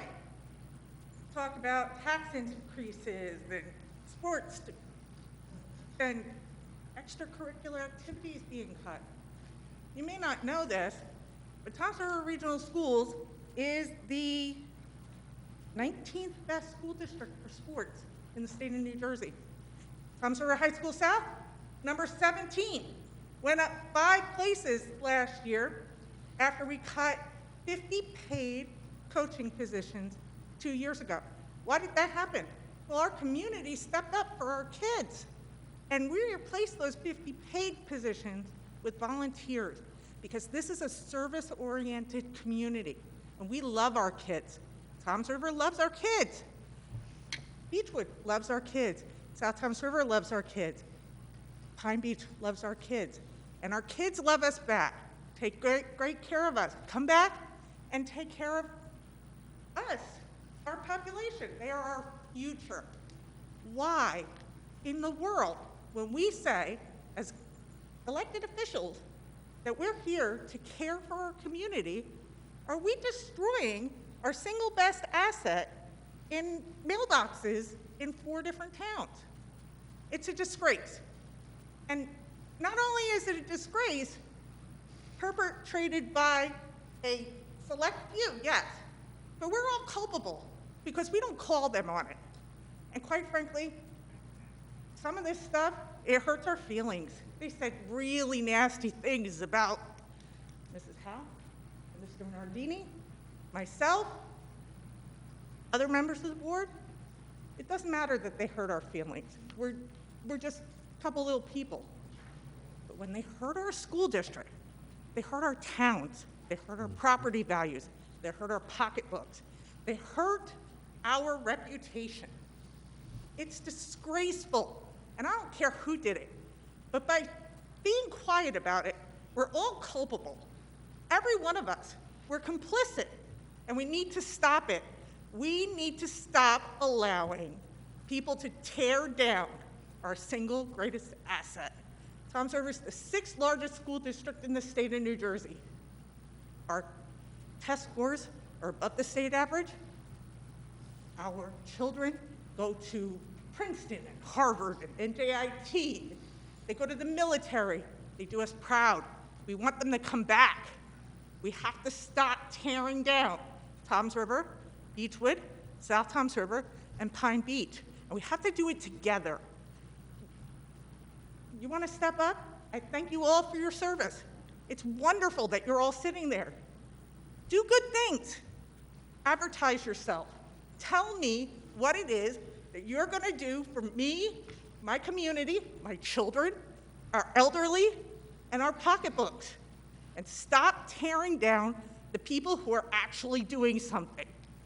Because those people, they're caring for our future. Or now, or forever. We really need to make sure that we stop tearing down our children and the people who serve them. Everyone who sits at the Board of Education table, we're all volunteers. None of us complain. We put in countless hours on the books, off the books, in front of the public, and behind the scenes. Nobody complains.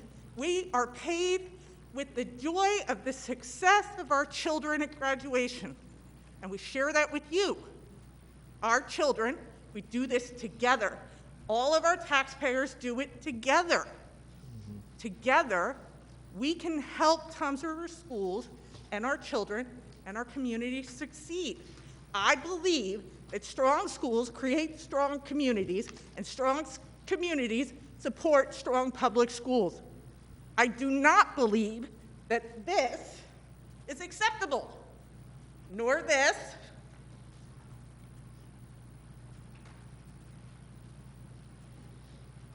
nor this. And I don't care where it came from. My children had to see this nonsense. That's all I have. Thank you all very much for your time. Thank you very much. Does any other member of the public wish to be heard? Yes, ma'am. No. Thanks.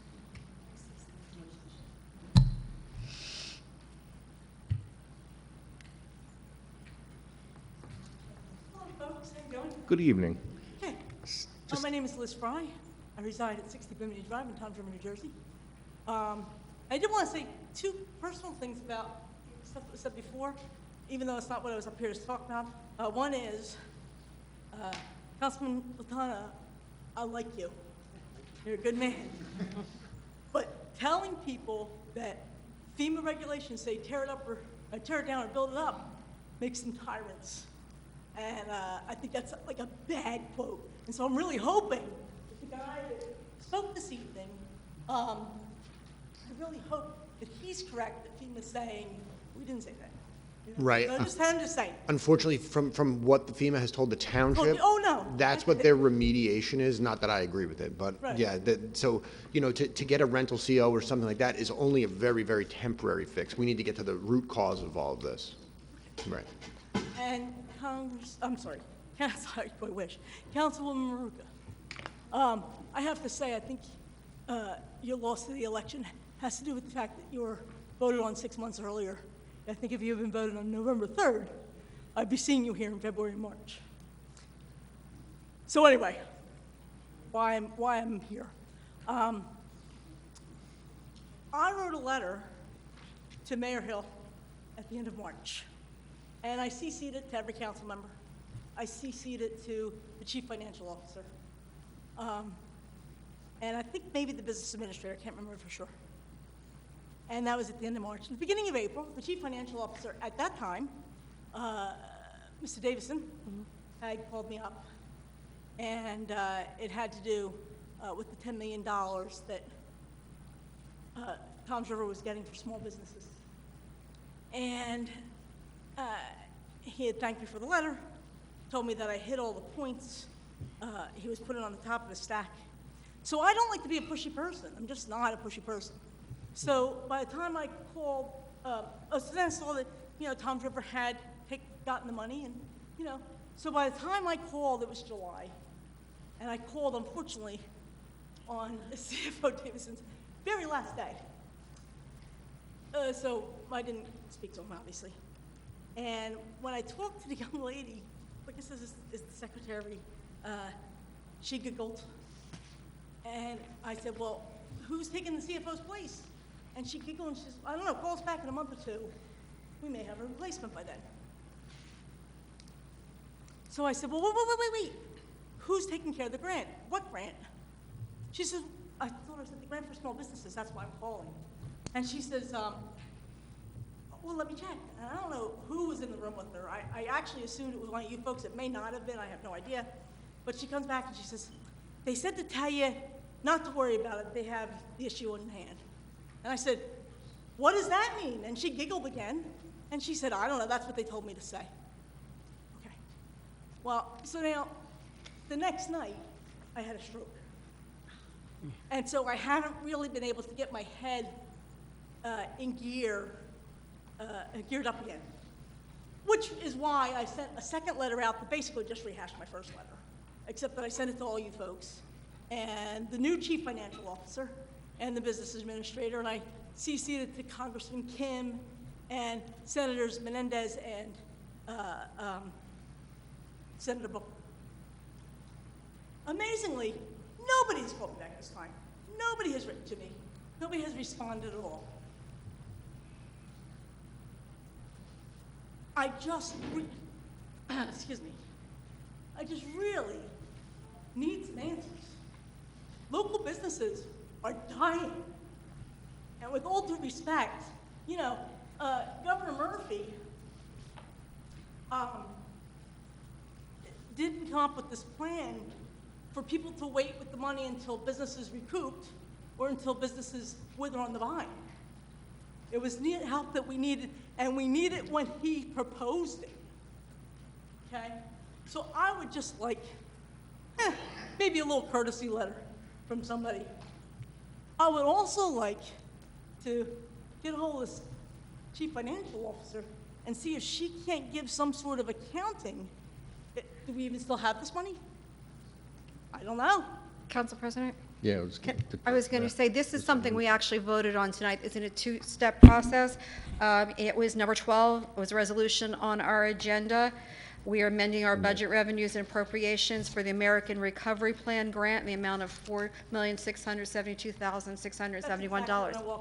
That's what it is. So this is coming into it comes in 2 different years. This is the first phase of it. Our CFO was here for most of our meeting. I don't think unfortunately, she just stepped out a little while ago.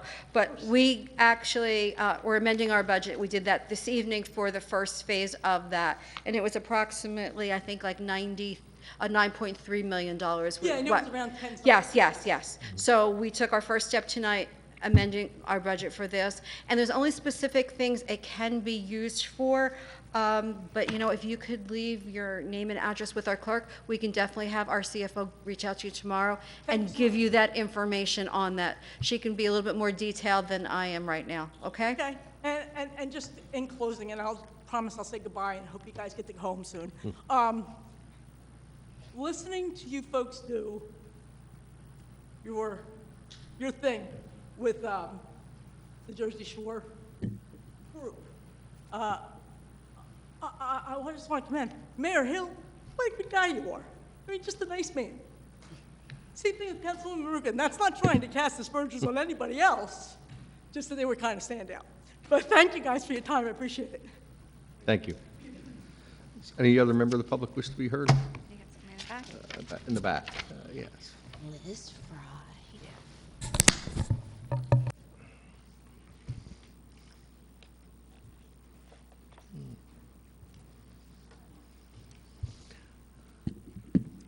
Good evening. Thank you. I have something prepared because I'm not as eloquent as some other speakers who That's come fine. up. If you would, just state your name and address. My name for is the record. Rachel Remolgado, 67 10th Street, Toms River. There's a national and a local pandemic ravaging through our community and attacking our most vulnerable population, the children of the Toms River Regional Schools District. It doesn't attack the lungs or immune system. Instead, it dramatically affects a person's vision, perspective, and decision-making skills. It pits neighbors against neighbors, and it causes people to displace their aggression. It destroys communities. It's called dirty politics. I am a very concerned parent and taxpayer in Toms River, and I was a candidate for the recent school board election. Fortunately or unfortunately, I didn't win a seat, and I guess that perspective all depends on where you're standing. During the campaign, I heard and read a lot of lies, manipulated information, primarily from the campaign of 3 BOE candidates that attacked incumbent sitting BOE members. This is a nonpartisan election for those that are not aware. Yet, they were managed by the Toms River Republican Club president and associated with a sitting council member and an elect. These 3 candidates never attended one board meeting, yet they had a lot to say about our district. The disgusting lies that were spread have caused so much damage to our district and ultimately our kids. It is bad enough to engage in dirty politics by lying about candidates, but when you sacrifice the integrity, professionalism, and character of district administrators and teachers, it is revolting and unforgivable. According to the theory, rule of 7, the average person will accept something as fact when presented with the same information 6 to 20 times. Guess what? The truth needs to be spoken just as many times, if not more. Parents have lost faith, trust, and confidence in their children's schools and teachers. Over the course of one election, these campaign tactics have chipped away at school pride and spirit. And it's bad enough that the morale of our staff is so low because of the superintendent hiring debacle that a certain council member has been linked to, along with 3 sitting BOE members whose campaigns were run by a certain member.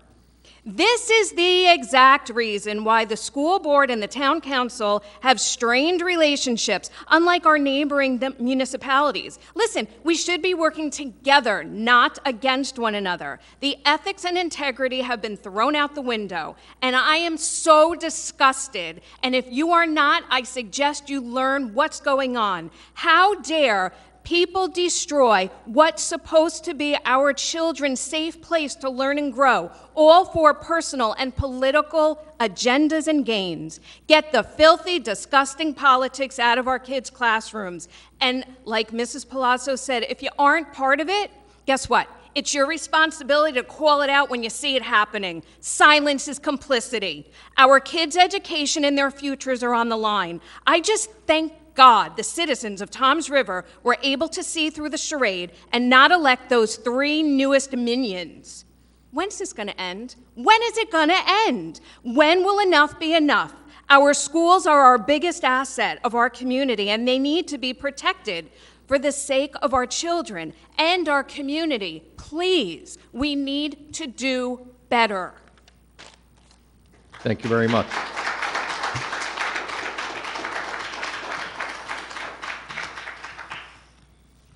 Does any other member of the public wish to be heard? Ms. Howe?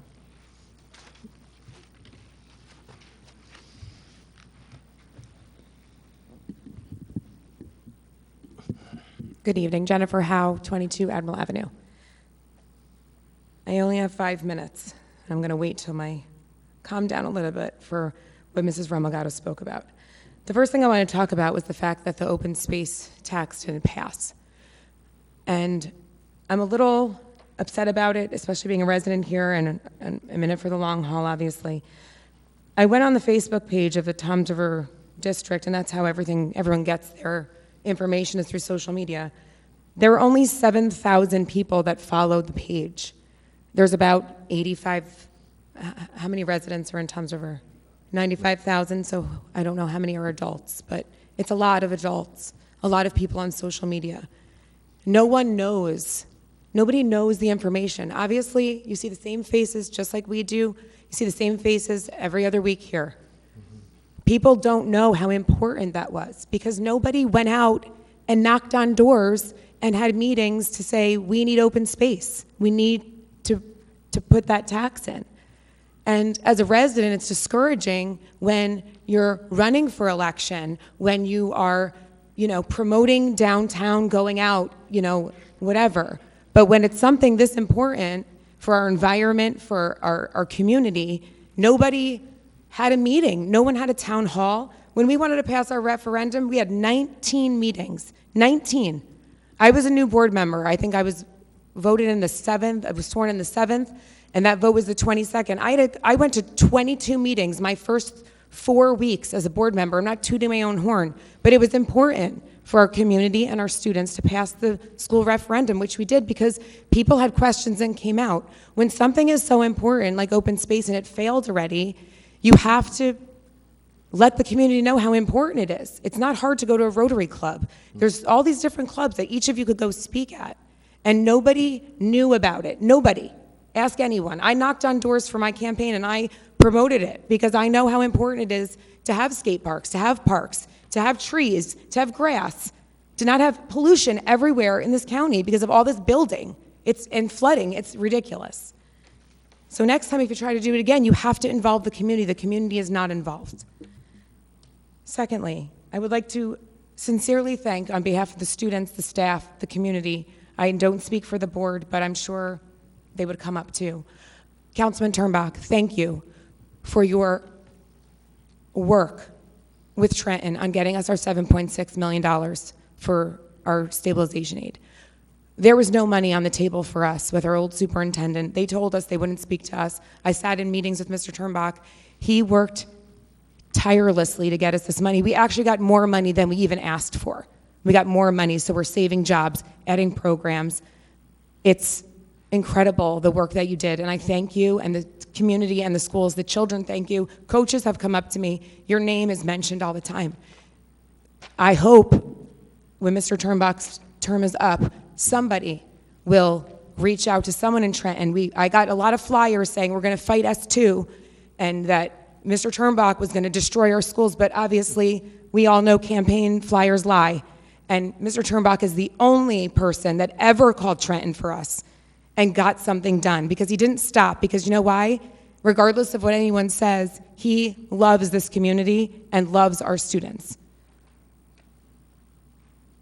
Lastly, I don't know if any of you have ever been called a pervert before and have children, but it's very disheartening. It's very disheartening when your mother-in-law, your father-in-law, your mother, people you know, your kids' friends, when they receive text messages, when they receive robo-texts that you're a pervert and you're distributing child pornography to children in schools. I don't know if you've ever been called a pervert before, but when your children's parents are saying what is going on, and your teachers and your staff and everyone that you support is questioning what we are doing because you need to get some votes somewhere. I don't know if you've ever been called a pervert before, but it's disgusting as a mother of 6 children to be called a pervert. And we all know where it comes from. And just like Anna said, and just like Rachel said, nobody says a word. Nobody says a word.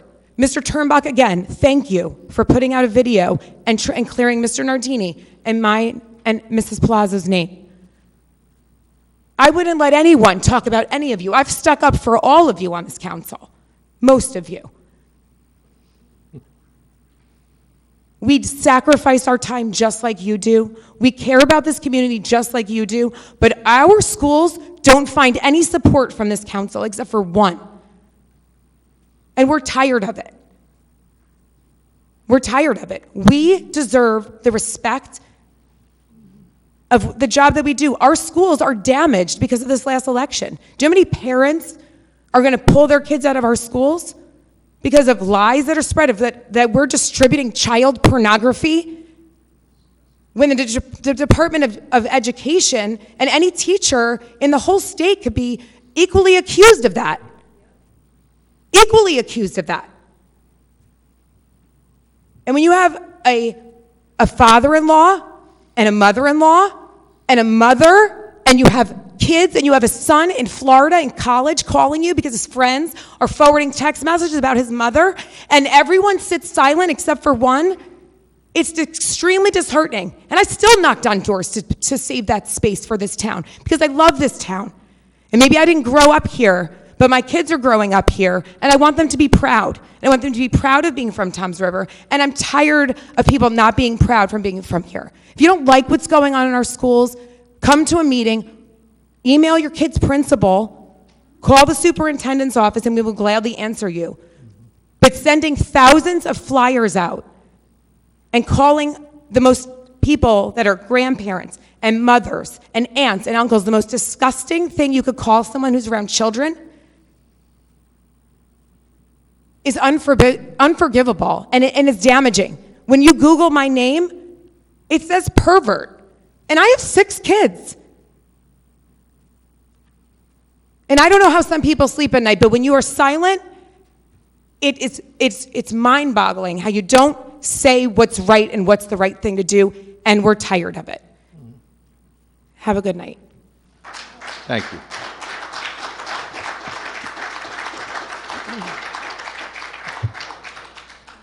I certainly agree wholeheartedly with you. Some people just can't tell the truth. We don't hear it. We don't know that. It's saying silently support. Silent support.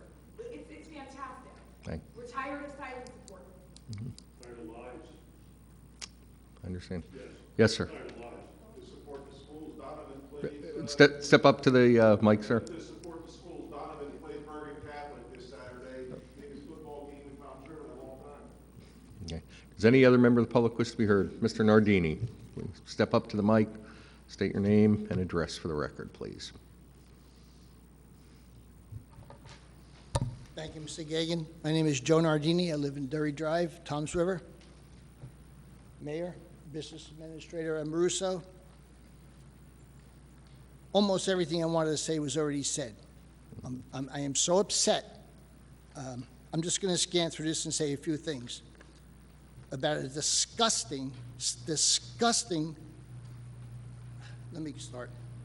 I recently ran for a seat on Toms River Board of Ed.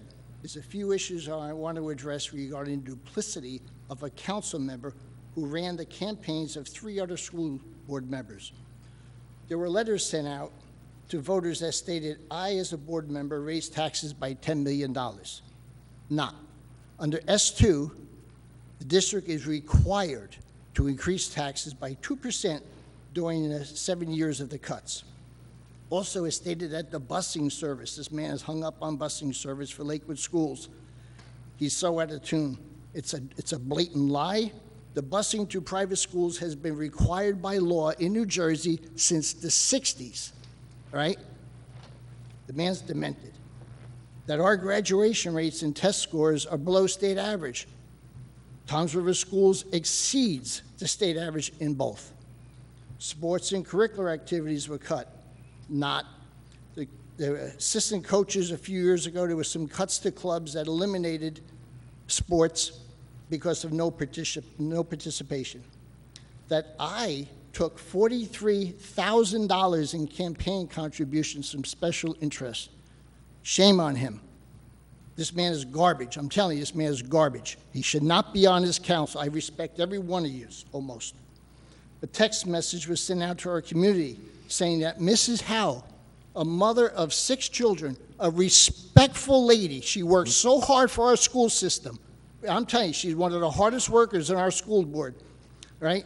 Saying that her and I, a father of 3 and grandfather of 8, I've been in business in this town for 48 years. I have an impeccable reputation. And this parasite accuses us of being involved in porn. Shame on him. Shame on him, I'm telling you. He should not be up there. He should not be part of our town. It's very upsetting to me that he holds a seat on our town council. He has no clue, after what I just said, he has no clue what goes on our school board. He's never been to a meeting. The three people he was trying to run against us to have control of the board have never been at a meeting. 3 years ago, this particular council member contacted, I was board president 3 years ago also, I'm board president this year too. But 3 years ago, he contacted my board members, trying to get around him, letting him know, his words, I will be the fifth vote. I will be the fifth vote. I will control his board. He's still trying it, okay? He's being watched, trust me. Show you what a nut he is. He votes down improvements, grants from the state to fix our roads and infrastructure. What's the matter with him? He just wants the no vote. He wants everybody to think, oh, I'm so good because I'm lowering your taxes. If he's not, if he doesn't get checked, I'm telling you, the man has a mental issue. If you were to follow his no votes, you wouldn't be able to live in this town. It would be decimated. It would be decimated. Our property values would go right down to the pooper. There's a whole lot more that I can say, and I know a whole lot more, trust me, because this man was in my home. I'm Italian, all right? He was in my home. He sat at my supper table, and we broke bread. I know, not just me, there's other people in the room, we have a wealth of information I will not share. I have no intention in the world to share. I'm not that way. I'm not here to bash him. I'm just here to let you know that he needs a mental evaluation. The man is out of his mind. To accuse me, accuse Ms. Howe, Ms. Remigado, and Ms. Palazzo of porn, I'm telling you, he should be unseated from this bench. He should be taken outside and behind the shed. Thank you.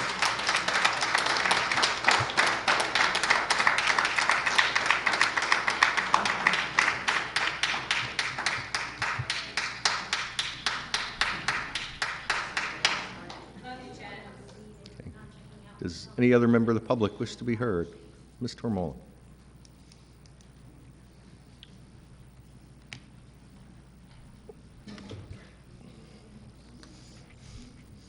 Hi, everybody. Dana Tormolin, 105 Messenger Street, Toms River. I really had no intentions of speaking this evening, but something came to mind from the last meeting. When I was, I'll say it, I'll use the word attacked. I use it lightly, because I'm a big girl and I can hold my own. Somebody mentioned that because I was not part of his ward, that what I said was not important. But the thing is, now you represent this entire town, me included. And I'm telling you right now, we're watching. And you think this red tide that just rolled through here and change is good and whatever your situation may be, we're watching.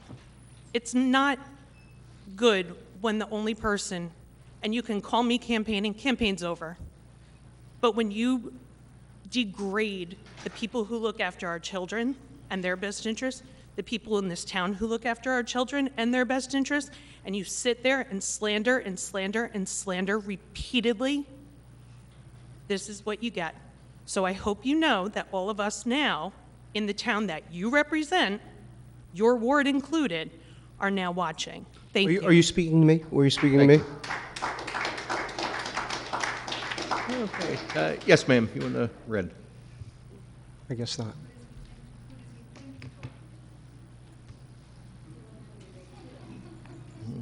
Good evening. Irene Watson, Messenger Street. Okay, completely different topic. All right, I'm looking at number 10 on the agenda, and you have to delete private schools as a permitted use. This would be in the downtown area. Yes. Could you define private schools? Anything with tutorialing, including guitar lessons, dance lessons, everything is off the table. Okay, so in other words, any dance school will be not allowed? No, he's incorrect about that. I think I believe that I think it was not dance schools and music schools and things like that. Robert's, he already left. Yeah. It does not, no, it's removing, I believe your husband had come to the meeting, and he was concerned about the private schools being placed into the redevelopment. Am I correct? What was your last name again? Watson. Watson, Mrs. Watson. So your husband was very concerned about the private schools. That's been removed. Okay, again, to define private school, is that just a traditional academic school, or are you including private dance, yoga, music? It doesn't include instructional things like music and dance. Correct, Anthony? So in other words, Does not. The term was put in was originally put in there to cover those types of things that you just mentioned, dance studios, yoga studios. so they will not. No, but the term private school is going to be removed, but there is still language in the development plan to allow those other things. So the private school is contemplated, that language is more in the traditional sense that you're referring Okay, to. so it's the traditional academic Right. K through 8 or whatever Right, so that's school. what would not but- be permitted Right. with but- this amendment. So music schools, dance schools. Yeah, the language, the remaining language is sufficient to make those permitted. Okay. And continuing on with number 10 with the agenda, you had to add block 658.01 to the downtown core rehabilitation area, and that was described, what streets it would be on. What do you foresee going in that area?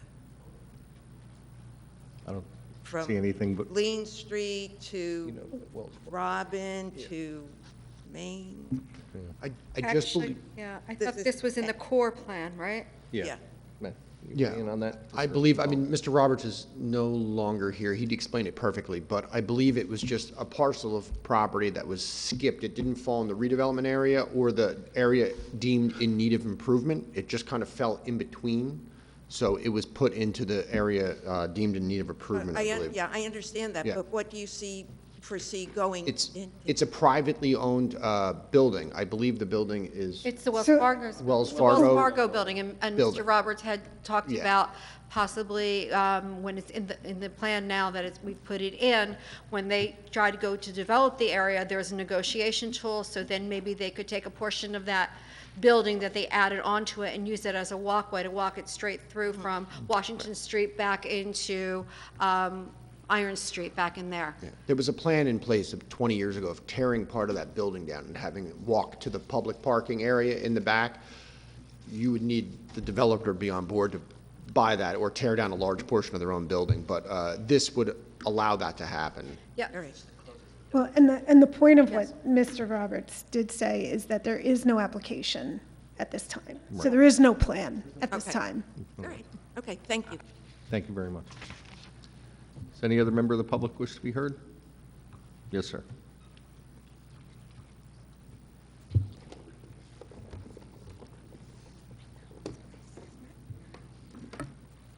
Mark Erb, 104 Stonehenge, Toms River. I've been a poll worker at the Silverton Fire Department 3 times this year, and I enjoy it, it's good. But this time, we were asked to be there at 5:15 in the morning, pretty early. No one really came to open up the building until we had a police officer come about 10 minutes at 6. The polls were open at 6, and there was some specialized equipment that we had different this year, so it took a lot of time to set up. So this is really the second time it's been not open for us early enough to get everything ready. So I'm just saying, I'm sure we'll have voting there again, if someone could just make sure that they have someone there to open the building early. Yes. So that was one thing. The other thing is, you keep talking about the redevelopment plan. Is that somewhere online? Is there someplace I can read that, see, or have a map? It is online, but every time we're voting, there are changes being made. Okay. So each of these votes that we're taking this evening, I'm sorry, I should have had the chairman answer that, but basically, each time They're there's a online, vote, sir. they're altering that plan. Right. Or any of those plans that are on the website. Right. Which is why I asked the planner to explain what the changes are. Okay. So is there a map that shows the different developments? Yes, so if on the township website, I'm sorry, Council President Gaten, go ahead. Yes, on the website, there is. It is, I do find it difficult to navigate myself, but But it is. engineering. It is, and I if you believe. Google Tom's River redevelopment plan, it comes up, and Okay. it'll bring you right to the link.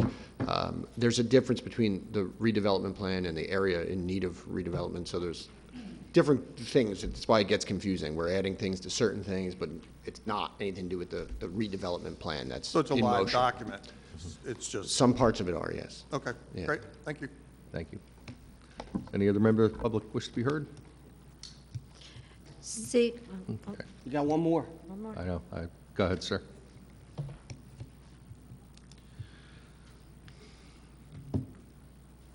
Good evening. Noah Hillsdorf, 65 Violet Court, Can you spell that last name? Hilsdorf. Hi, Council. I didn't want this issue to go by with a whimper tonight. I want to go back to the beginning of the agenda. You guys removed the expiration date on the ban on marijuana distributors. And I'm just wondering, I mean, this issue started earlier this year, and I'm just wondering what the purpose of this committee was that was formed to study the issue, if in the end you ended up just banning the businesses anyway. It was the sunset ban that we voted on. Otherwise, we'd have to take all the state regulations into effect. I think most of the people here feel okay with medical marijuana, but that's not what this committee was tasked to do. I do commend Councilwoman Hurek for spending a ton of time spearheading it. I was on the fence, I'll be honest with you, and I did go to a number of the meetings. I wasn't able to attend to each and every one, and, you know, the decisions we had to make. And I Sometimes- respect your opinion, but I'm just wondering how you par that with the results last year where 64%, like Councilman Hurek said, supported legalizing marijuana. May I answer?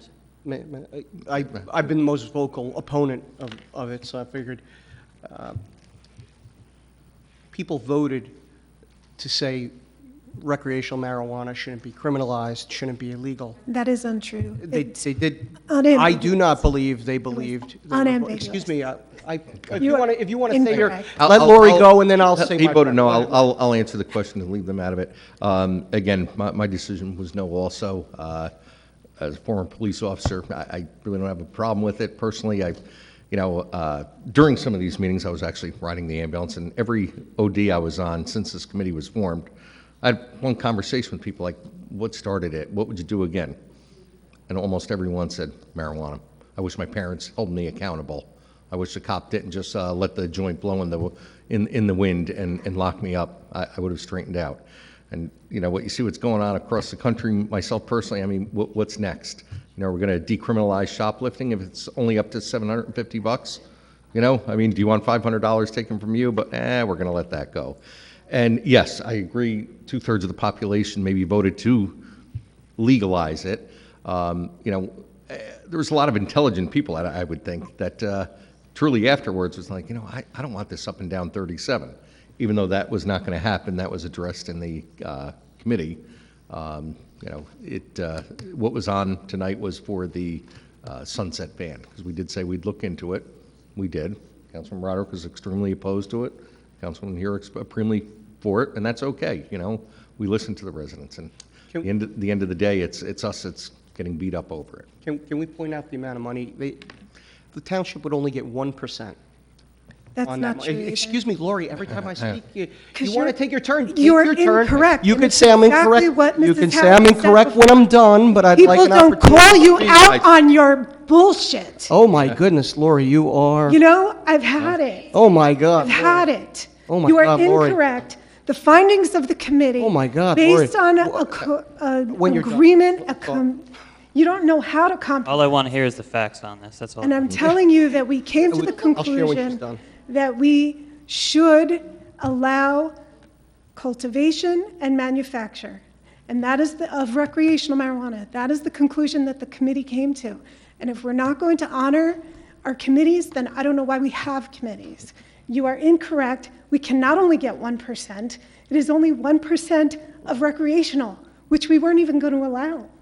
There are different percentages for the different types of licenses, but you don't know that because you didn't read what we produced. Lori, if I may now finish my point. Thank you. And then are we done with So it? if you had 1%, and you did $100 million worth of sales in your town, right? That would be as much money as all the money that we pay in property taxes as a community, right? The township would have $1 million. The cost to the residents of this town in increased car insurance premiums as a result of accidents, the cost in public safety to patrol these areas, first of all, we would not have $100 million in sales in Toms River. It just wouldn't happen.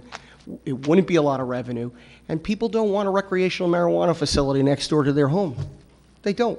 You know, some folks may, but most people are not into that idea in Toms River, and that's why I didn't support it, and that's why a number of folks changed their minds up here. So, I'm sorry, Lori. I'm concerned about the money or anything aspect of it. I think I'm concerned about the voters gave us a nod on this issue.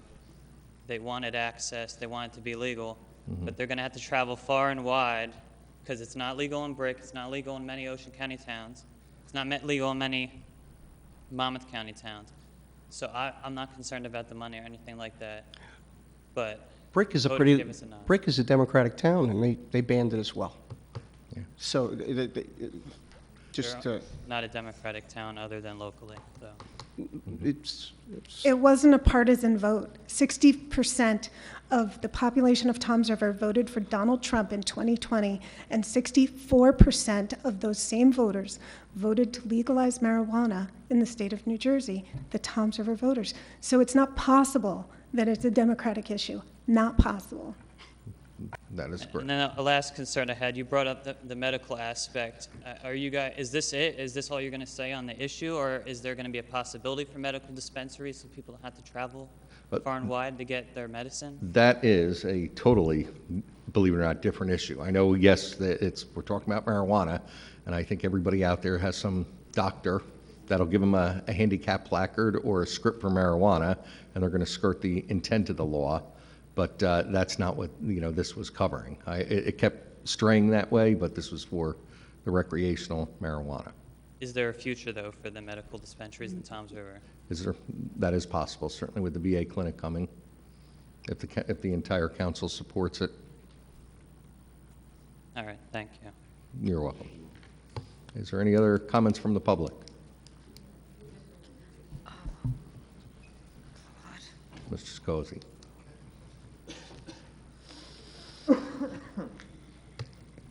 Hello, everyone, and good evening. And I know I shouldn't be speaking. Name and address for the record. David Siccozzi, CICCOZZI, 847 Ocean View Drive, Council-elect Ward 4. So I heard a lot of things tonight going on, and basically, I want to just start down the list. I want to thank Lori Hurek for being on council these last 4 years. You did a wonderful job, and it was a pleasure and a joy working with you on the planning board. We didn't get along. I mean, we didn't agree on a lot of things, but we did get along. Maria, I want to thank you so much for getting me started as a volunteer 12 years ago. And the town is going to miss you so much. And I'm definitely going to miss you being on the board. And then I want to thank my councilman, Terrence Turnbach, Ward 4, for all the work he did the last 4 years. And I want you to know you didn't lose the election, and I didn't win. It was the party. And I hope if I need help down the road, I'll be here every step of the way, Mr. Cozy.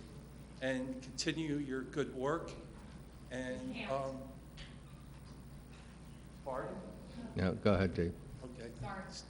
I'll be here. So, and just to go over the flyers and the texting and things like that, I kept my word from June when I said I would just stay on the issues. I only mailed out 3 flyers in my name. I had no control over anything else that went out or that was said. But I do agree, or I don't like the kind of flyers that go out. I wouldn't do it, but I have no control over anybody that wants to do it. And it's their right to do it if they want to do it. And congratulations to all the board members, and I'll do my best, starting in January, and God bless everybody, and I love Toms River very much. Thank you. Well, thank you. I do have to just disagree with one point. We own everything that goes out with our name. I know when we ran, there was people that wanted to put something out, and myself, Councilman Latano, Councilman Kopp said, I don't care if somebody's paying for it. It's gonna be no. I just have to say, just as I just have to Councilman say, Roderick has no to- one, Mr. Sikosi has so much class that he just came up here and was so nice to everyone. No one on this board even congratulated the people that won this year. And you're all members, Miss Howe, I have a letter right here that says that their club endorsed you. Right, so you're a member of this Republican club, and this is so absurd. Where is the leadership in the Republican Party?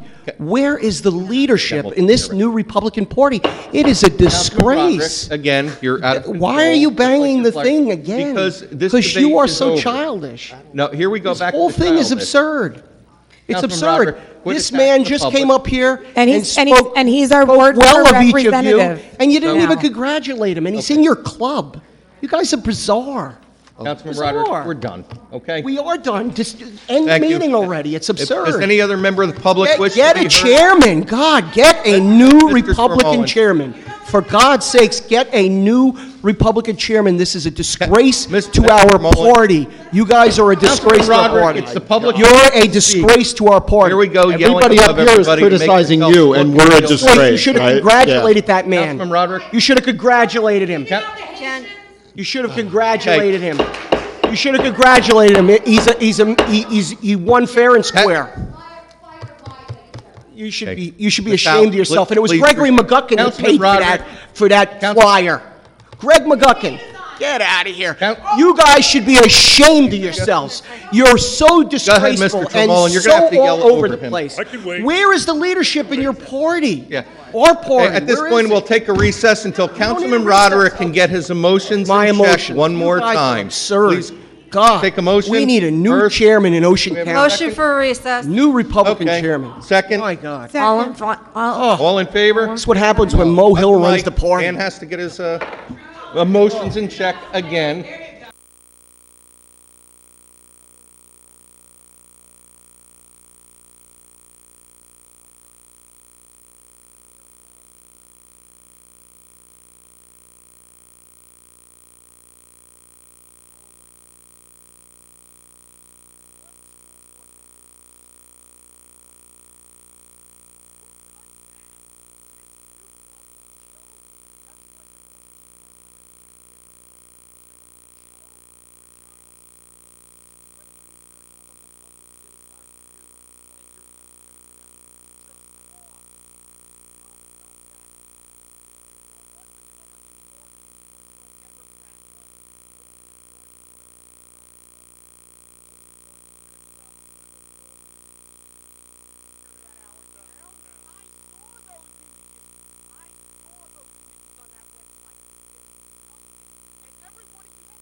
until Sorry? the live. give your We name had for to the cut the live feed because of I can speak. the emotional outburst. So as soon as we get the flag Okay. to start, you can introduce yourself. Robert Tremolin, 109 Messenger Street, Toms River. My first comment goes to Mr. Ciccarelli, or Chicozzi rather, I'm sorry. I read an article in the Patch that when they interviewed candidates, and it said that you wanted to keep Toms River the small town that it was in the small town atmosphere. Well, I would like to...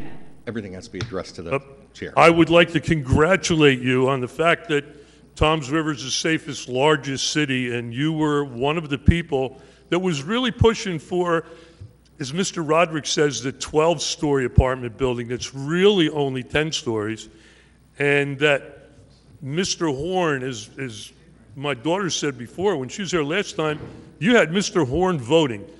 That shows me that you really don't pay attention to what's going on around here. You got 12-story building and Jeff Horn voting, and he wasn't even on the council. I've been around here a long time. Do you have a flyer that says that I... Hang on, I'm Mr. sorry. Tremolin has He just the asked me a floor. question. Did you ask me a question? Or No, he has not asked you a Okay, go ahead. question. This is what you do all the time, Mr. Roddick. Yes, When he somebody has something to say to you and you don't like what they're saying, you try to change the subject. So why don't you just one time sit there and listen? I'm listening. Listen. Listening. No, you're talking. Jeez. I've been around a lot of elections in my 70, almost 4 years. The election this year was totally disgusting and disgraceful.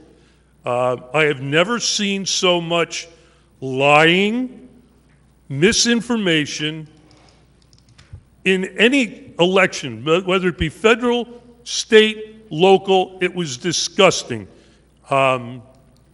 Roderick, a lot of people have tiptoed around. I'm not going to tiptoe around. Most of the lies came from you and your people. I can't believe, and your first comment is going to be, oh, a liberal. I'm an independent. I vote for the best people. Okay? The best person up there that was running again did not win. It's embarrassing for somebody to say when I go someplace, well, what did you vote for in Toms River? And you tell them, you go, how did that happen? Well, your name always comes up, and it's not in a good sense. And it scares me that this town is going to have you and a couple of your cohorts in cahoots with you in the direction this town is going. I really hope I'm wrong. I hope that somewhere in your mind you realize what this town needs and wants and maybe get on board, because in the past you haven't, and the people that you have coming, that your people that voted, I don't think they do either. But I hope I'm wrong. Thank you. So I would like my motion Robert's to Rules end the- opportunity to rebut. I'll take a motion to end the meeting. Motion to adjourn? See what I mean? Very childish. Very childish. All in favor? Hopefully someone else is Aye. council president next year. Didn't that happen? My God. You are so ridiculous. You're so babyish. It's so childish. It's so childish. You're so childish. And you're a sore loser. A sore loser, and I've beaten you many times. Many. You're such a baby. It's so childish. And I've never lied.